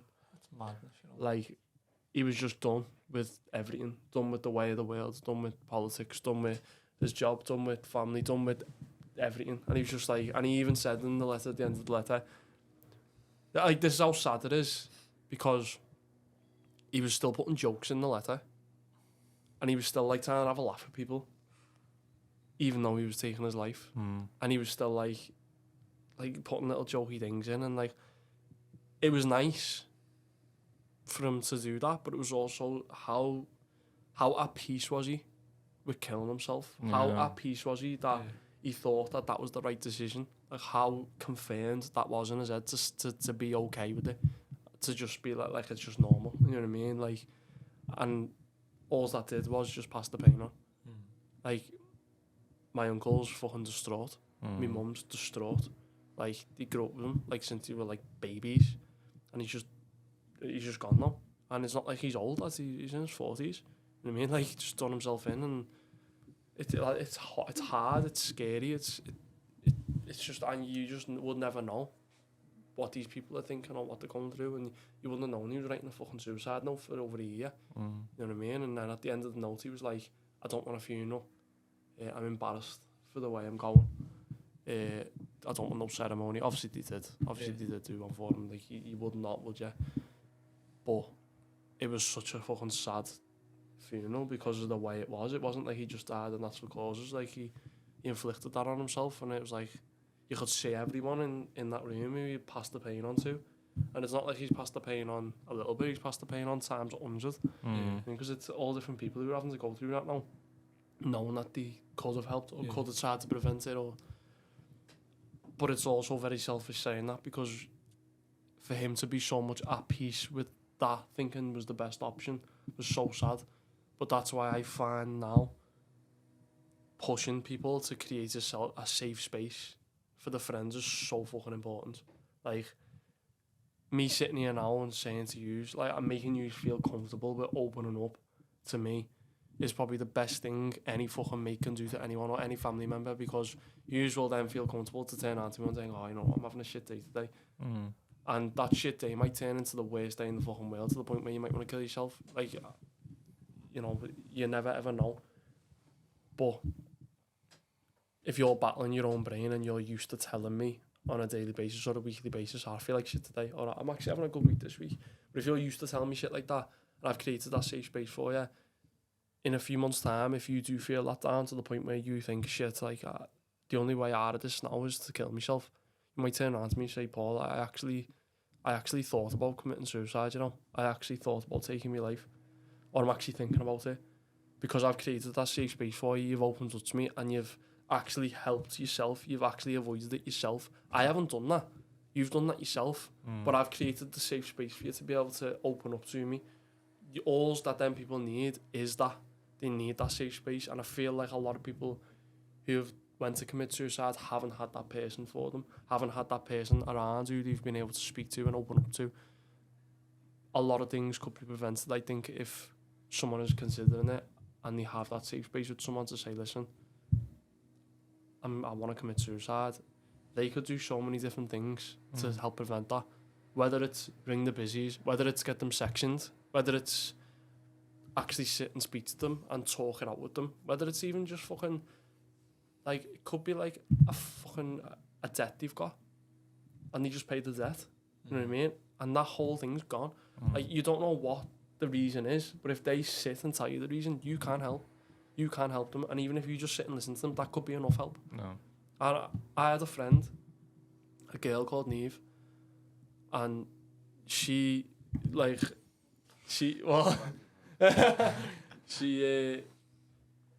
her friend committed suicide like a year before, and she was in a bad place. I was working in the gym at the time as a PT, and she messaged me randomly like, "Oh, what are you doing?" I was like, "Oh, I'm fucking PT, and why?" She's like, "I'm on the bridge." And I was like, "What do you mean?" She's like, "I'm on the bridge where such and such killed herself." I was like, "Oh yeah." She was like, "I'm thinking about doing it." I was like, "Oh, what the fuck?" This conversation's like spun. You know what I mean? I was like, I thought it was just a normal convo. And she was like, "You're the only person, because you speak about it online, Paul, you're the only person." Like, and she'd only met me, like, she met me mate at that point. She'd only met me like 2 or 3 times, like, out and about.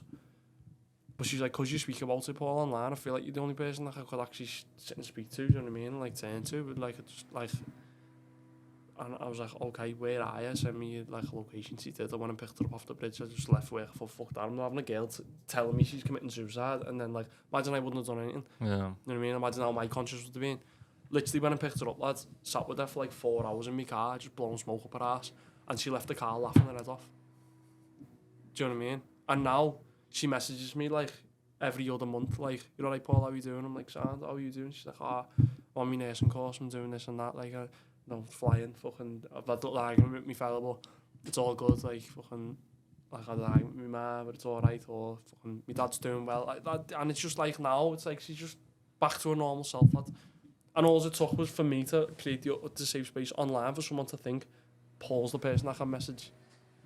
And like, I'm not trying to say I was a fucking hero, like, because I weren't.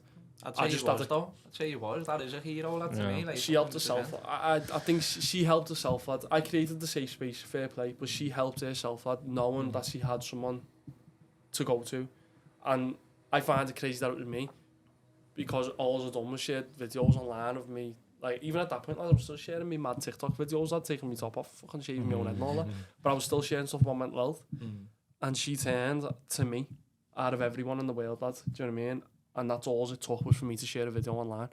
So things like this podcast even is fucking amazing, because someone like now might watch this and turn around and say to someone like, "You know what, I'm feeling down," or might turn to you and say, "I'm feeling down."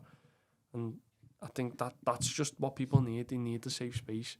And there was another point, I had a mate called Liam, like, not one of my best mates, but he was one of my mates. We used to train with him and stuff. And weirdly enough, like we said before, you know, when you walk into a gaff and there's another gang of lads there and you're all like saying stuff out, he looked like the moodiest, and I was like, if anyone kicks off here, I'm going for him. In my brain, like, you know, we were young, I was thinking he looks like a bit of a fucking hard case, so he's getting it.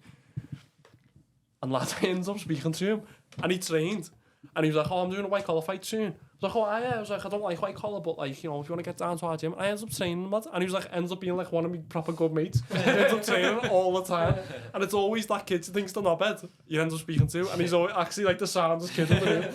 But like, it's mad because he said he was looking at me the same, you know what I mean? Like, if anything kicks off, I'm gonna have to like Barney with him, and like, we ended up good mates. But then during lockdown, like he'd done bodybuilding, like that was his actual thing, so he was fucking big kid, and during like lockdown and stuff, he couldn't go to the gym, and like he had a bit of a bad relationship with his dad and stuff, so we weren't letting him go out the house or not, and we weren't letting him train, and all he wanted to do was go and like pick up some weights or something from somewhere so we could take them home and train them up, and he wouldn't let him do it. And then he went out in his car one day, and his dad said, don't fucking come back to the house. He was like, "I won't, don't worry." And he'd went out and he had overdosed in the middle of a field, and obviously he'd sent a goodbye text to like a few different people, and then a girl messaged me randomly and was like, "Do you know Liam?" And I was like, "Yeah, why? Like, who's this?" And I thought like she was trying to have beef with me or something, like, "Tell him fucking." She was like, "Listen, he sent this message, and it was on Snapchat. He sent this message, like basically a goodbye message to like a few people in work or something like that." And I was like, "What? What do you mean?" And he said like, he's basically saying goodbye. I don't know what he's done. So we all got in touch with the police and that. They tracked his Snapchat, found him. He was pronounced dead on the scene. Got him out the car, resuscitated him, sucked his stomach. He'd literally took like every drug you can think of, and like everything. And just like crammed it all in, lad, and just sat in his car and just waited, basically. They sectioned him for 6 weeks. Got out, he rang me at like 12 in the night, and I was on the phone to him till like 6, 7 in the morning. Again, just basically blowing smoke up his ass. But he was saying to me like, "I'm thinking about doing it again, Paul. Like, I haven't been off the drugs as soon as I left like the section. I've just been back on it. Like I haven't stopped. My dad's still horrible. Like nothing's changed. Like I still feel the same. And I was saying to him, like, lad, do you know who you are? Like, have you seen yourself in the mirror, lad? Like, do you know how big you actually are, lad? You're gonna ruin that, lad. Like, you could make something of yourself here. You know what I mean? Like, have you seen you, lad? You're a good-looking kid. He's not like. But like, I was telling him, lad, you know what I mean? Like, you're a belter-looking kid. Like, you know, you could go and find yourself a nice bird, lad. You never know, lad. You could end up with a fucking belter career, lad. We're still young, this, that, lad. I was just telling him everything that, like, people should fucking hear, especially from his fucking dad. You know what I mean? Like, this is what a dad should be saying to him, lad, daily. This is what his family should be saying to him daily. And this is what I had, lad. And this is what I've always seemed to, like, this is what I grew up realising, is that men struggle to open up. But for me, growing up, I never struggled to open up. My emotion was written all over my face, lad, and it always is. Like, I always had my ma as like a young mum telling me, if anything ever goes wrong, Paul, just come and speak to me. So it did. You know what I mean? And my ma knows about every bird I might have got pregnant by accident. My ma knows about every like possible STD I might have got. You know, I knows about every like. I haven't had an STD, by the way. Luckily. Anyway, but like, she know, my man knows about everything that really mums don't really get to know about, but because she created that safe space for me when I was a kid to be able to just go to her and say, listen, mum, help me fucking sort this out. She'd go, okay. You know what I mean? Whether it was good or bad, yeah, she might have give me a little lecture over it first, but then she'd still help me. And I struggled when I got older to realise, to understand why men couldn't open up. And now I understand why, especially after knowing Liam, because he didn't have that with his dad. He didn't have that relationship with his family. He didn't have that friend around him who we could turn to. He didn't have someone there who created the safe space for him. Whereas I did, growing up, luckily. Even though I still struggled with other things, I still had that safe space with someone. So, like, I never ever considered that. Do you know what I mean? I never ever considered the worst thing. I just took it out in other ways. But he did, because he didn't have anyone. And then he turned around to me and just said to me, Paul, like, I'm thinking about doing it. And literally all it took was for me to blow smoke up his ass. Tell him he's, like, fucking great. Tell him what he could be doing with his life. Tell him, like, how much he's got going for him. Which he did. He just fucking passed his driving test. He got a new car. Like, we were at that age where everyone was getting, like, the cars. Everyone was, like, he just got his car. He just, like, he was getting big off, like, training. I was like, lad, don't stop. Come to my gym, come to my boxing gym. I was like, I know there's no fucking big weights there, but I still do the weights in the gym. Like, but you can train with me. Even come to my mates, and then my mate ended up buying like a power rack for like $1,000 with loads of weights and all that. And he ended up coming to my mates with me and training in there. And he was like, wow, like, what the fuck was I doing? And he realised his head was gone. But people don't realise that he had no safe space. And like I said to you before, I don't like being on my own. Thoughts can spiral. Like, I never think that I'd ever commit suicide. I never ever think that I'd ever consider it, honestly. But I can't say that, because if I sit on my own and I've got that much bad shit going on in my life in the future, I don't know if I'm going to confront anything in the future. I don't know. Do you know what I mean? That's why I'm going to enjoy now. But I might confront something so bad in the future that I'm like, fuck, I need out. You know what I mean? I don't know that I'm not gonna face that. I don't know that. Like, I don't know how my head's going to turn. So I just need to know that I've got the safe space with people. I just need to know that I can turn to people. And I know that I can turn to my boys. I know that I can turn to my bed. I know that I can turn to my family. So I've got that now with me. I can hold that. I can take that with me. And if I ever do consider something, if I ever do get in that much of a bad place, I can prevent it myself by speaking to my family. But other people don't have that. And it's fucking shit. And that's why I think, like I said before, this podcast fucking likes of me, likes of Elliot, likes of Craig, likes of people sharing stuff online, just telling people, you know what, lad, I cry. Yeah. You know what, lad, I fucking go home and bawl my eyes out to my bed, lad, and I'm not fucking embarrassed about it. I've cried my eyes out online, lad, and fucking, I couldn't give a shit. Because if you still come to my gym, lad, I'm still going to bat you. I'm still at arcade. You know what I mean? It doesn't make me any less hard, doesn't make me any less of a man to cry. Crying is fucking normal, lad. It's just that we've been in a society that's turned us this way to think that we're not allowed to do certain things. But in a world now where you can be anything you want, or you can feel and do and be anything you want, which I think's absolutely great, why not fucking be happy, and why not be a man and be fucking who you are? Why, in a world where you can, like, like like a few hundred years ago, lad, gays weren't accepted. I don't know why, don't know how, because, you know, it's just the way them people were born, you know what I mean? That's fair enough. I was born straight. I don't know how many of you were born, you know what I mean? But I was born straight, lad, and I like women. But for, like, a few years ago, lads, people were born gay and they like men, or they like women, I don't know, you know, if I'm talking for men. And if they looked other men, they were frowned upon, lad, and they were through in fucking psychiatric wards and everything.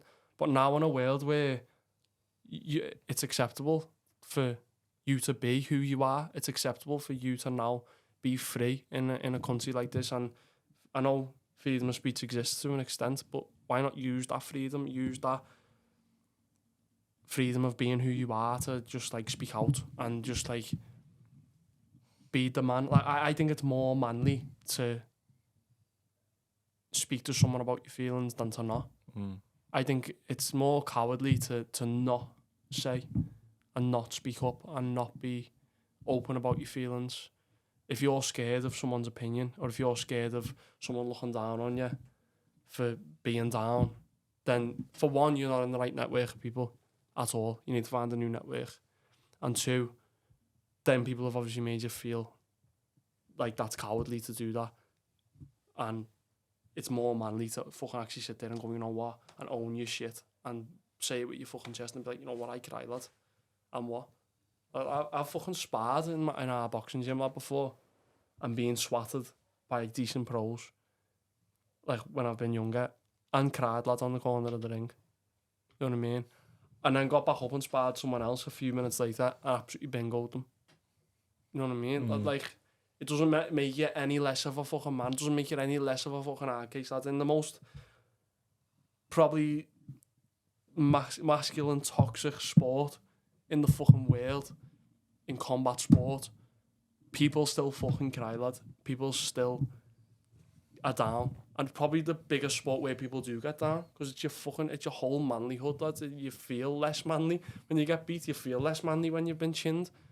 But then you feel fucking on top of the world, lad, when you chin someone. You know what I mean? So, like, there's the ups and downs, lad, but it's like life. Yeah. There's the ups and downs in life, lad. That's why I think fighting correlates to life, because in life you've got to fight, haven't you? You've got to fight for things, and, you know, it is a struggle. And then if you got fighting, it's like, it literally is just like life. You're fighting, do you know what I mean? Like, yeah. I've just spoke for about fucking 2 hours there, haven't I? Just non-stop. Yeah. Oh, it's good stuff though. Do you read books or anything like that? No, that's right, lad. I always say, you know what, I want to read books. I bought recently, is it Stephen Bartlett? Yeah. But yeah, I bought his book, and lads, I read like 2 pages of on Rated Tenerife and then started drinking Prosecco and it's mad, like, because the way that you speak and that, how much you can speak, and I feel like the ADHD in you works well, because you can then focus on what you're going to be speaking about, and then you just get it out there, like what you've just done. Like, it's worked in such a good way. But you speak with so much knowledge. Like, we do a mental health podcast, and we've done like our own thing. We have our own chat, but some of the stuff that, like, the way you say it and how you structure like sentences and that together, I'm sitting there like I feel like I'm watching. What type of person you'd be, like, do you know what I mean? And then, like, when I've sat here today, it's like you're the complete opposite of what everyone I thought you'd be. Everyone says that. Honestly, on a night out, you know, people say to me on a night out when they meet me, you're actually alright, aren't you? What do you mean I'm actually alright? Am I meant to be a prick? Am I meant to just be a cunt? And it's so heavy, like, going all the way back to being like with Big Brother, the way like you was labelled as a bully. Yeah. You can just tell you're not. Do you know what I mean? You can tell that anti-bully, lad. And that, I think that was a comment that hurt me a lot, lads, because, like I said before, I am anti-bully, lad, and I used to be the bully basher in school, lad, do you know what I mean? Like, I fucking hate them, lad. And, like, in a boxing gym, lad, there is no bullying, lad. You don't allow that to happen. There's no one taking liberties and shit like that. Like, you just do not let that happen. So for me to come out of somewhere, to be going in there to spread such a, like, positive message, to come out to the actual opposite and being labelled as literally the opposite, was just like, I need to do something now. Like, and I wasn't just going to sit back. Especially being a house lad, you don't just sit there and take shit. I didn't sit there and take shit. I told them, I said to the press, nothing's been aired, right? I'll urge ITV to fucking get all the clips up of me speaking. Get all the clips up of me crying. get everything up. I'm not scared to stand up for myself and speak. And a lot of them tried to say to me, I don't want you speaking about this in the press. ITV actually came, or Big Brother actually came with us to the press and was like, actually, no, don't say that. Not because it was bad for me, but because it was bad for them. Yeah. And I was like, nah, fuck yous. You fuck me over. I'll fucking fuck you over back. You know what I mean? Like, I'm a fucking scouser lad. Like, no matter what you do, and you try and like butter me up now, and like be nice to me now. I'm not gonna fucking, I'm not gonna forget, lads. Yeah, I'm not gonna forgive, but I will forgive, but I won't fucking forget, lad. And I'm not gonna sit here and like pretend, I am that what they painted me out to be. I'm not gonna sit here and take that. What for, lad? Actually, genuinely, what for? What am I gonna sit here and take that for? Because I'm not that person. I'm gonna now build my own brand. Fuck them. You know what I mean? Like, I'm gonna build my own brand now. And a lot of them are nice people. And they had me back a lot, massively. And now I've got 14 months of psycho fucking whatever they are, meetings, like... Psychotherapy? Basically, yeah, like in a way. Meetings with a woman. She hasn't rang me for all 4 months, like, but, you know. But yeah, I've got that now for 18 months. And if I need the support, I can ring them. And ITV have helped out a lot, do you know what I mean? But at the same time, they were the people who fucked me up in the first place. So, like... You hear a lot of that, though, with people on Love Island and that, like people go on it and then, like, they come off and they're, like they need, like... Need help. Yeah, because, like, I don't know, it's just... Watch Love Island and that, and, like... Well, I said... People have killed themselves after coming off Love Island and exactly. that, do you know what I mean? I've said this publicly before, lad, and I said this to the newspapers and everything, like... Have we not fucking learned? Like, seriously, the same people who probably shared online... Oh my God, R.I.P. Caroline Flack. She's came up so much in my head, this conversation. Yeah. So many literally, times. Literally. So, the same people who've turned around, R.I.P. Caroline Flack. Oh my God, if anyone would have known. Oh my God. Okay. Are they the same people who said Paul's a fucking bully? Are they the same people who are like, Paul's got a fucking 14-year-old kid? Are they the same people who are fucking calling me down online, calling me names, calling me this, calling me that? Lad, I came out with death threats and everything, lad.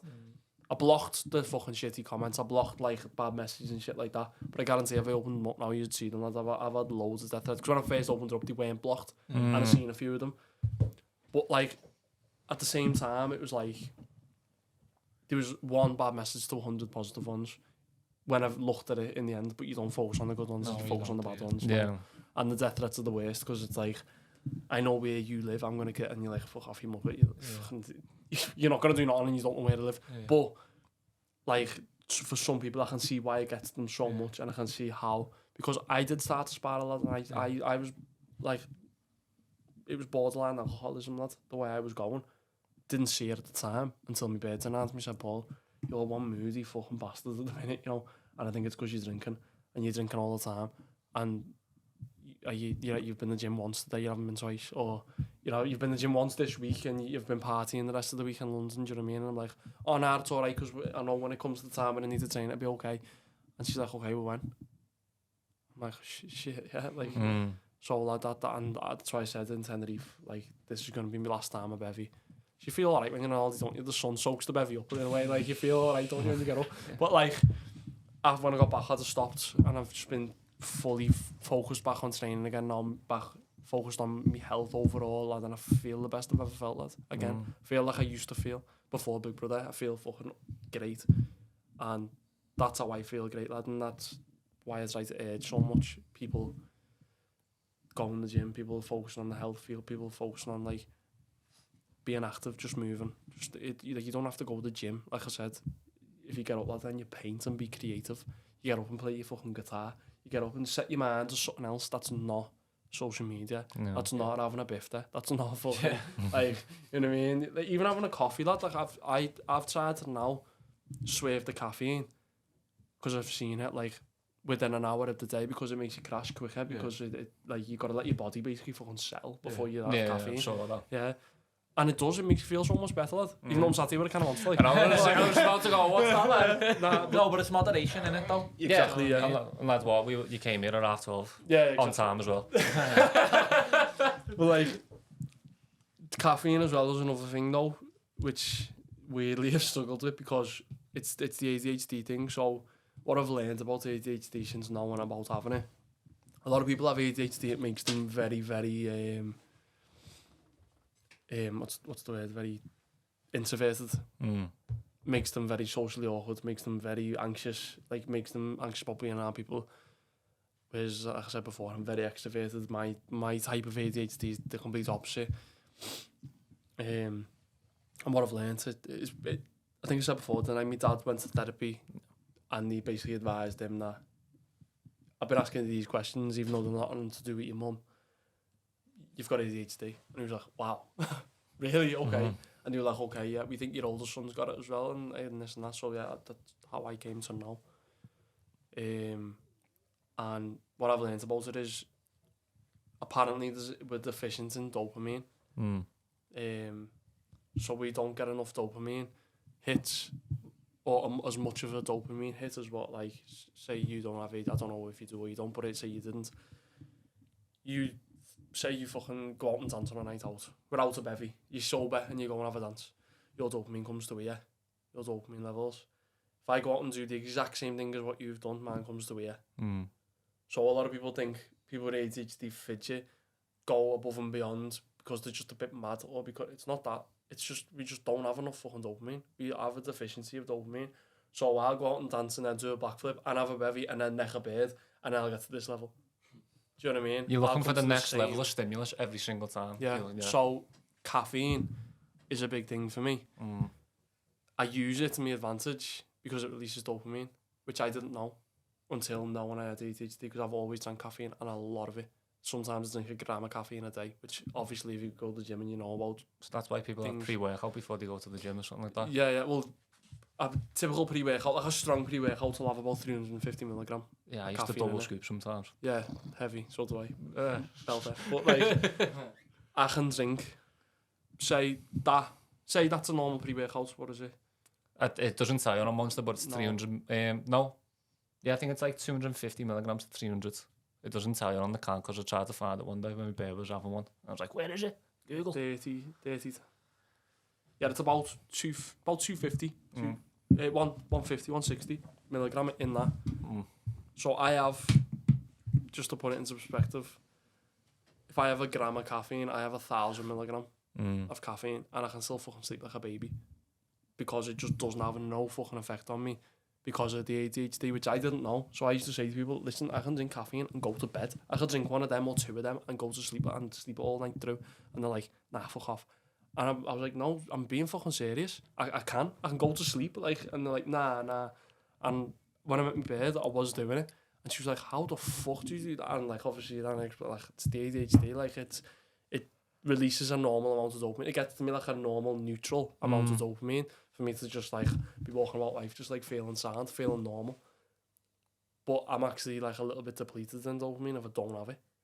So I feel a little bit shitty if I don't. Which, again, that's the negative side of it. Like, if I don't drink caffeine, if I don't get up and drink the caffeine, I feel like shit.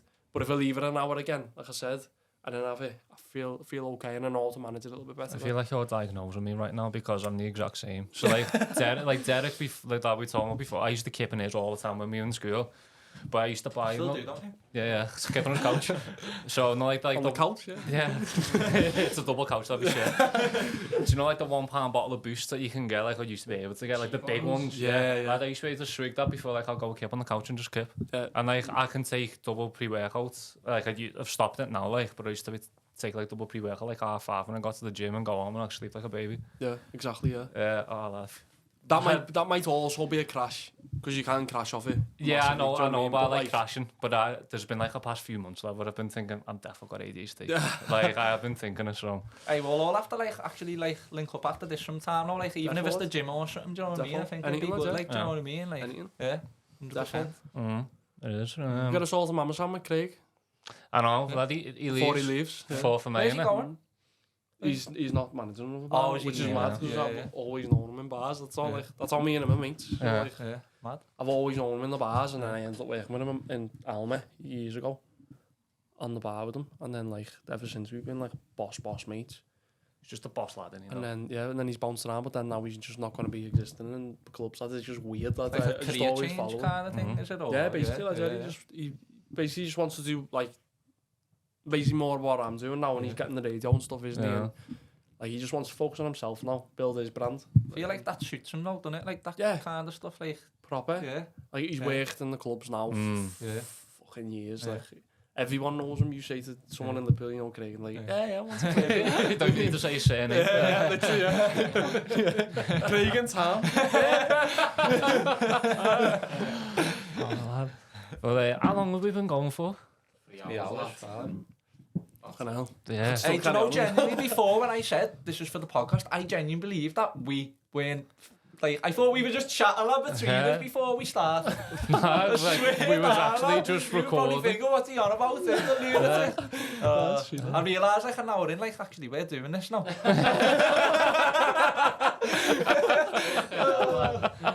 you know what it was? Because, like, it weren't like... Are you ready? Do you know what I mean? Like, it was just like... Yeah, it was like, Joe just pressed them and then went over, sorted it out, and then we just started talking anyway, going, yeah, so basically, let's get that deep quick. I was sitting there thinking, like, have I said anything bad? Because we were thinking about what I was saying. I wrote a few notes down here about stuff, but I can't even remember every word he said, I don't know. We're literally in like Joe Rogan territory now for time wise, you know. Yeah. No, yeah. I'm dying for a pistol. No, I need to chip soon myself because I've got the match. What time is the match? Half 5. Yeah, sweet. We'll wrap up in a minute anyway. Yeah. And then we'll get him back on Monday. I definitely want to get you and Elliot on together. What's the notes anyway? What is it? So I also said podcast points, because I thought every time I've been on a podcast, I've let them speak, and when I went on the What's Happening podcast, obviously, it's it's a comedy podcast, that's all I can't say nothing, like, they lead it, fair play. But I thought if I'm going on a mental health podcast, what I've been wanting to fucking speak about every time I've been on a podcast. Yeah, I try to speak, but then it, like, you know, they want to know about Big Brother. They want to know about, not like the effects of it. Yeah. So I wrote down things that I wanted to say. I just said, like, I feel like I'm a crazy bastard trying to be good. My brain thrives in chaos, but is muddled up in peace. My peace is chaos, and I feel like that's got me in trouble in the past. So, like, that's what I was trying to get at before, at the point where I said, like, I didn't even realise I wrote that down either, to be fair. I wrote that down ages ago, but, like, that's what I was trying to say. Like, I feel like, in my head, I'm a good person, I'm a mature person, but because I'm so crazy, so out there, so wanting to do things all the fucking time, my peace is in chaos. Yeah. Because doing things is where I find my peace. When I'm not doing things is when the peace disappears and like, I start going into my own brain. Yeah. And that's when the chaos starts happening in my brain. You know what I mean? When I'm actually sitting there chilling, doing fuck all, which is mad.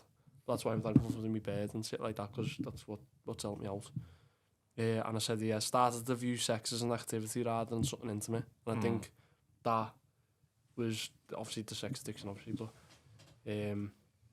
that was what got me in trouble with that, because I didn't view sex anymore with girls and different girls as something like, as an intimate thing. I went driving away from the birds. Yeah, I used to pick them up in my car, and it was just in the back of the car jobs, but I'd drive away, drop them off, drive away, and I'd just be like, next. Yeah, it was just like, it went like, it's just like a quick, like, you don't get it was like much from it, do you? Do you know what I mean? There's no really connection. It's like I might as well sat at home and had a wank. Basically. Like, and then I just carried on with my day. Yeah. Like, there was no, like, satisfaction, there was no fulfillment from doing it anymore. That Dan Bazilian just said that, hasn't he, recently? Really? Yeah, like the Playboy fella, he just went like, oh, like, that whole life just weren't really worth it. I should have just had one woman. Yeah, and he was probably doing that fucking times a million compared to me. Like, you know what I mean? Like, but that's why I'm so glad about me having my bed now. I'm so lucky to find a girl that's so, like, at peace with herself and so, like, just, like, not mad. And, like, she's not asked about going out. She doesn't even really like bevying. Like, she can't be asked. She's so chilled. She's a home bird. And, like, if I want to chill, I can chill. And if I want to go mad, I can go with the boys. You know what I mean? And that's where, like, I've got the balance between me network now. But yeah, that's what got me in trouble. That's what it is about. You do want a woman in your life where she feels home. Yeah. Where you go there and you just feel, there's no mask, there's nothing. You are just who you are. Right there. She knows what we passed, and she knows what I'm like. And that's why going into Big Brother, she didn't expect anything less from me, you know what I mean? She sounds like a good girl, to be honest, like, from what you've told us. And, like, she's been with you through the hard shit and that, and, like, she's like, you know what I mean? Like, she's that loyal, like, she still sat outside in the car. Yeah. She is that. She exactly is, yeah. She'd be like, hell. I know, yeah. So, yeah. I said, struggle being alone. I have, like, a reverse anxiety. I thrive around a load of people, but struggle alone. I hate being at home, and I'd rather be out all the time. but that did get me in trouble years ago. I didn't go home till early morning every night, and even when like I was up for work the next day, like, and that's obviously the reason why I was getting fucking sacked and all that in the end, because like I don't like being alone. I don't like sitting on my own. I like being around people. That's where I find my comfort, which is like mad. It is like a reverse anxiety. It's like I'm anxious in my own space. Whereas when I'm around people, I'm comfortable. Like, I could probably go kippy and out. You just sat there. If it was on my bill, I'd be like, shit, I need to do something. You know what I mean? Like, it is mad. It's tamed now, obviously. Like I say, since meeting me bird. Lad, you know what you remind me of? Like, in the nicest possible way? You remind me of a dog.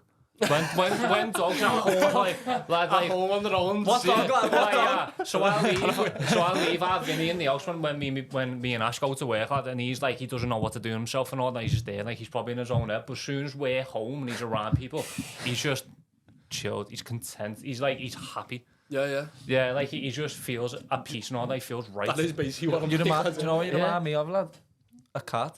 Yeah, sure. Oh yeah, He's a fucking pricks. Hey, you love cats? I mean, I do. Cats and dogs, but you know. Hey, you're giving a pause. I need Yeah. me, you know. Lad, at least he's a golden retriever, so. That's why I said what dog, lad, first. I was thinking, little is this a compliment or a compliment or an insult? We'll see what dog he says. You jump on that and see if you're any good at it. What am I doing, lad? Just doing the cameras, what? Yeah, you can see the camera angles running, because we'll just wrap up while Joe's out and then we'll get our picture and all that, and we can all go for a piss. And on the same bog, like little sword fights. And all that, but is there anything else though that you do want to talk about? Literally, just 10 points, I think. I had loads when I was coming here as well, thinking about stuff like Part 2. Yeah, but definitely, I'll definitely come for a part 2, 100%. I could keep speaking over under 3 hours. Let's So lad, I literally had in my head, I was like, they can get off, lad, I can sit here. My bear can wait for me at all. Yeah, your bear can come in for a cup and sit there if she wants, like she gets cold outside or something. But, lad, you've shocked me, you know. Yeah, you've really, like, impressed me and, like, shocked me and just everything. Like, I was thinking before, like, when you were talking, like, when you went off on, like a big tangent about everything. But I thought, like, that's like you're like what Scousers are, like what we believe Scousers should be like funny, charismatic, but passionate and all that, and just the people that just love others and want to help others, and that's what we're all about. Nice I feel like that's what use that as well, obviously. So yeah, proper Scousers, boys. yeah. No, in the next podcast we'll do all the talking so you get to know us, like. Oh yeah. Yeah, but nah, Paul, that's actually fucking thank you for coming on, lad. Nice. Thanks for having me, boys. Belter. Nice one. I definitely want to, and if he's ever have a free space, Yeah. like that, I'm game. Like I said, if you do come, well, when you come back on, I'll get Speedo one to come on, and you're actually going to co-host as well. Even Craig, if Craig comes back on as well. Craig as well. Because we've got 4 mics, lads. We've got one there, one under the table. That getting like a few people on that one. So yeah. Craig's also. I've been there for Craig for a bit of shit. He's been there for me for a bit of shit as well. So like, I think even if me and him came on, he could tell you like about me, probably things that I didn't even see about myself. You know what I mean? And things he probably didn't see about himself. Yeah. It would be good. It would be good. But Paul, lad, nice one. Nice one. Fucking appreciate it. If you sat there for the whole 3 hours, I commit. I salute you. I do whatever to show my gratitude to you, because that was absolutely unbelievable, and I know that you agree. It was Paul can talk. Yeah, I know. Before anyone wants to say Paul can talk, but he talks with sense. He talks with passion. He talks with knowledge. He just talks amazingly, and I love that from him. He's just such a good lad. But I'm not going to keep you long for this outro, because obviously if you watched or listened for this period of time or over a couple of times, you need a break. Just thank you everyone for the support so far. It's been brilliant. It really has. I know I'm rambling, but it really has been amazing so far. I hope that you did enjoy this episode. It was brilliant. And we will see you all for the next episode. Thank you. Bye now.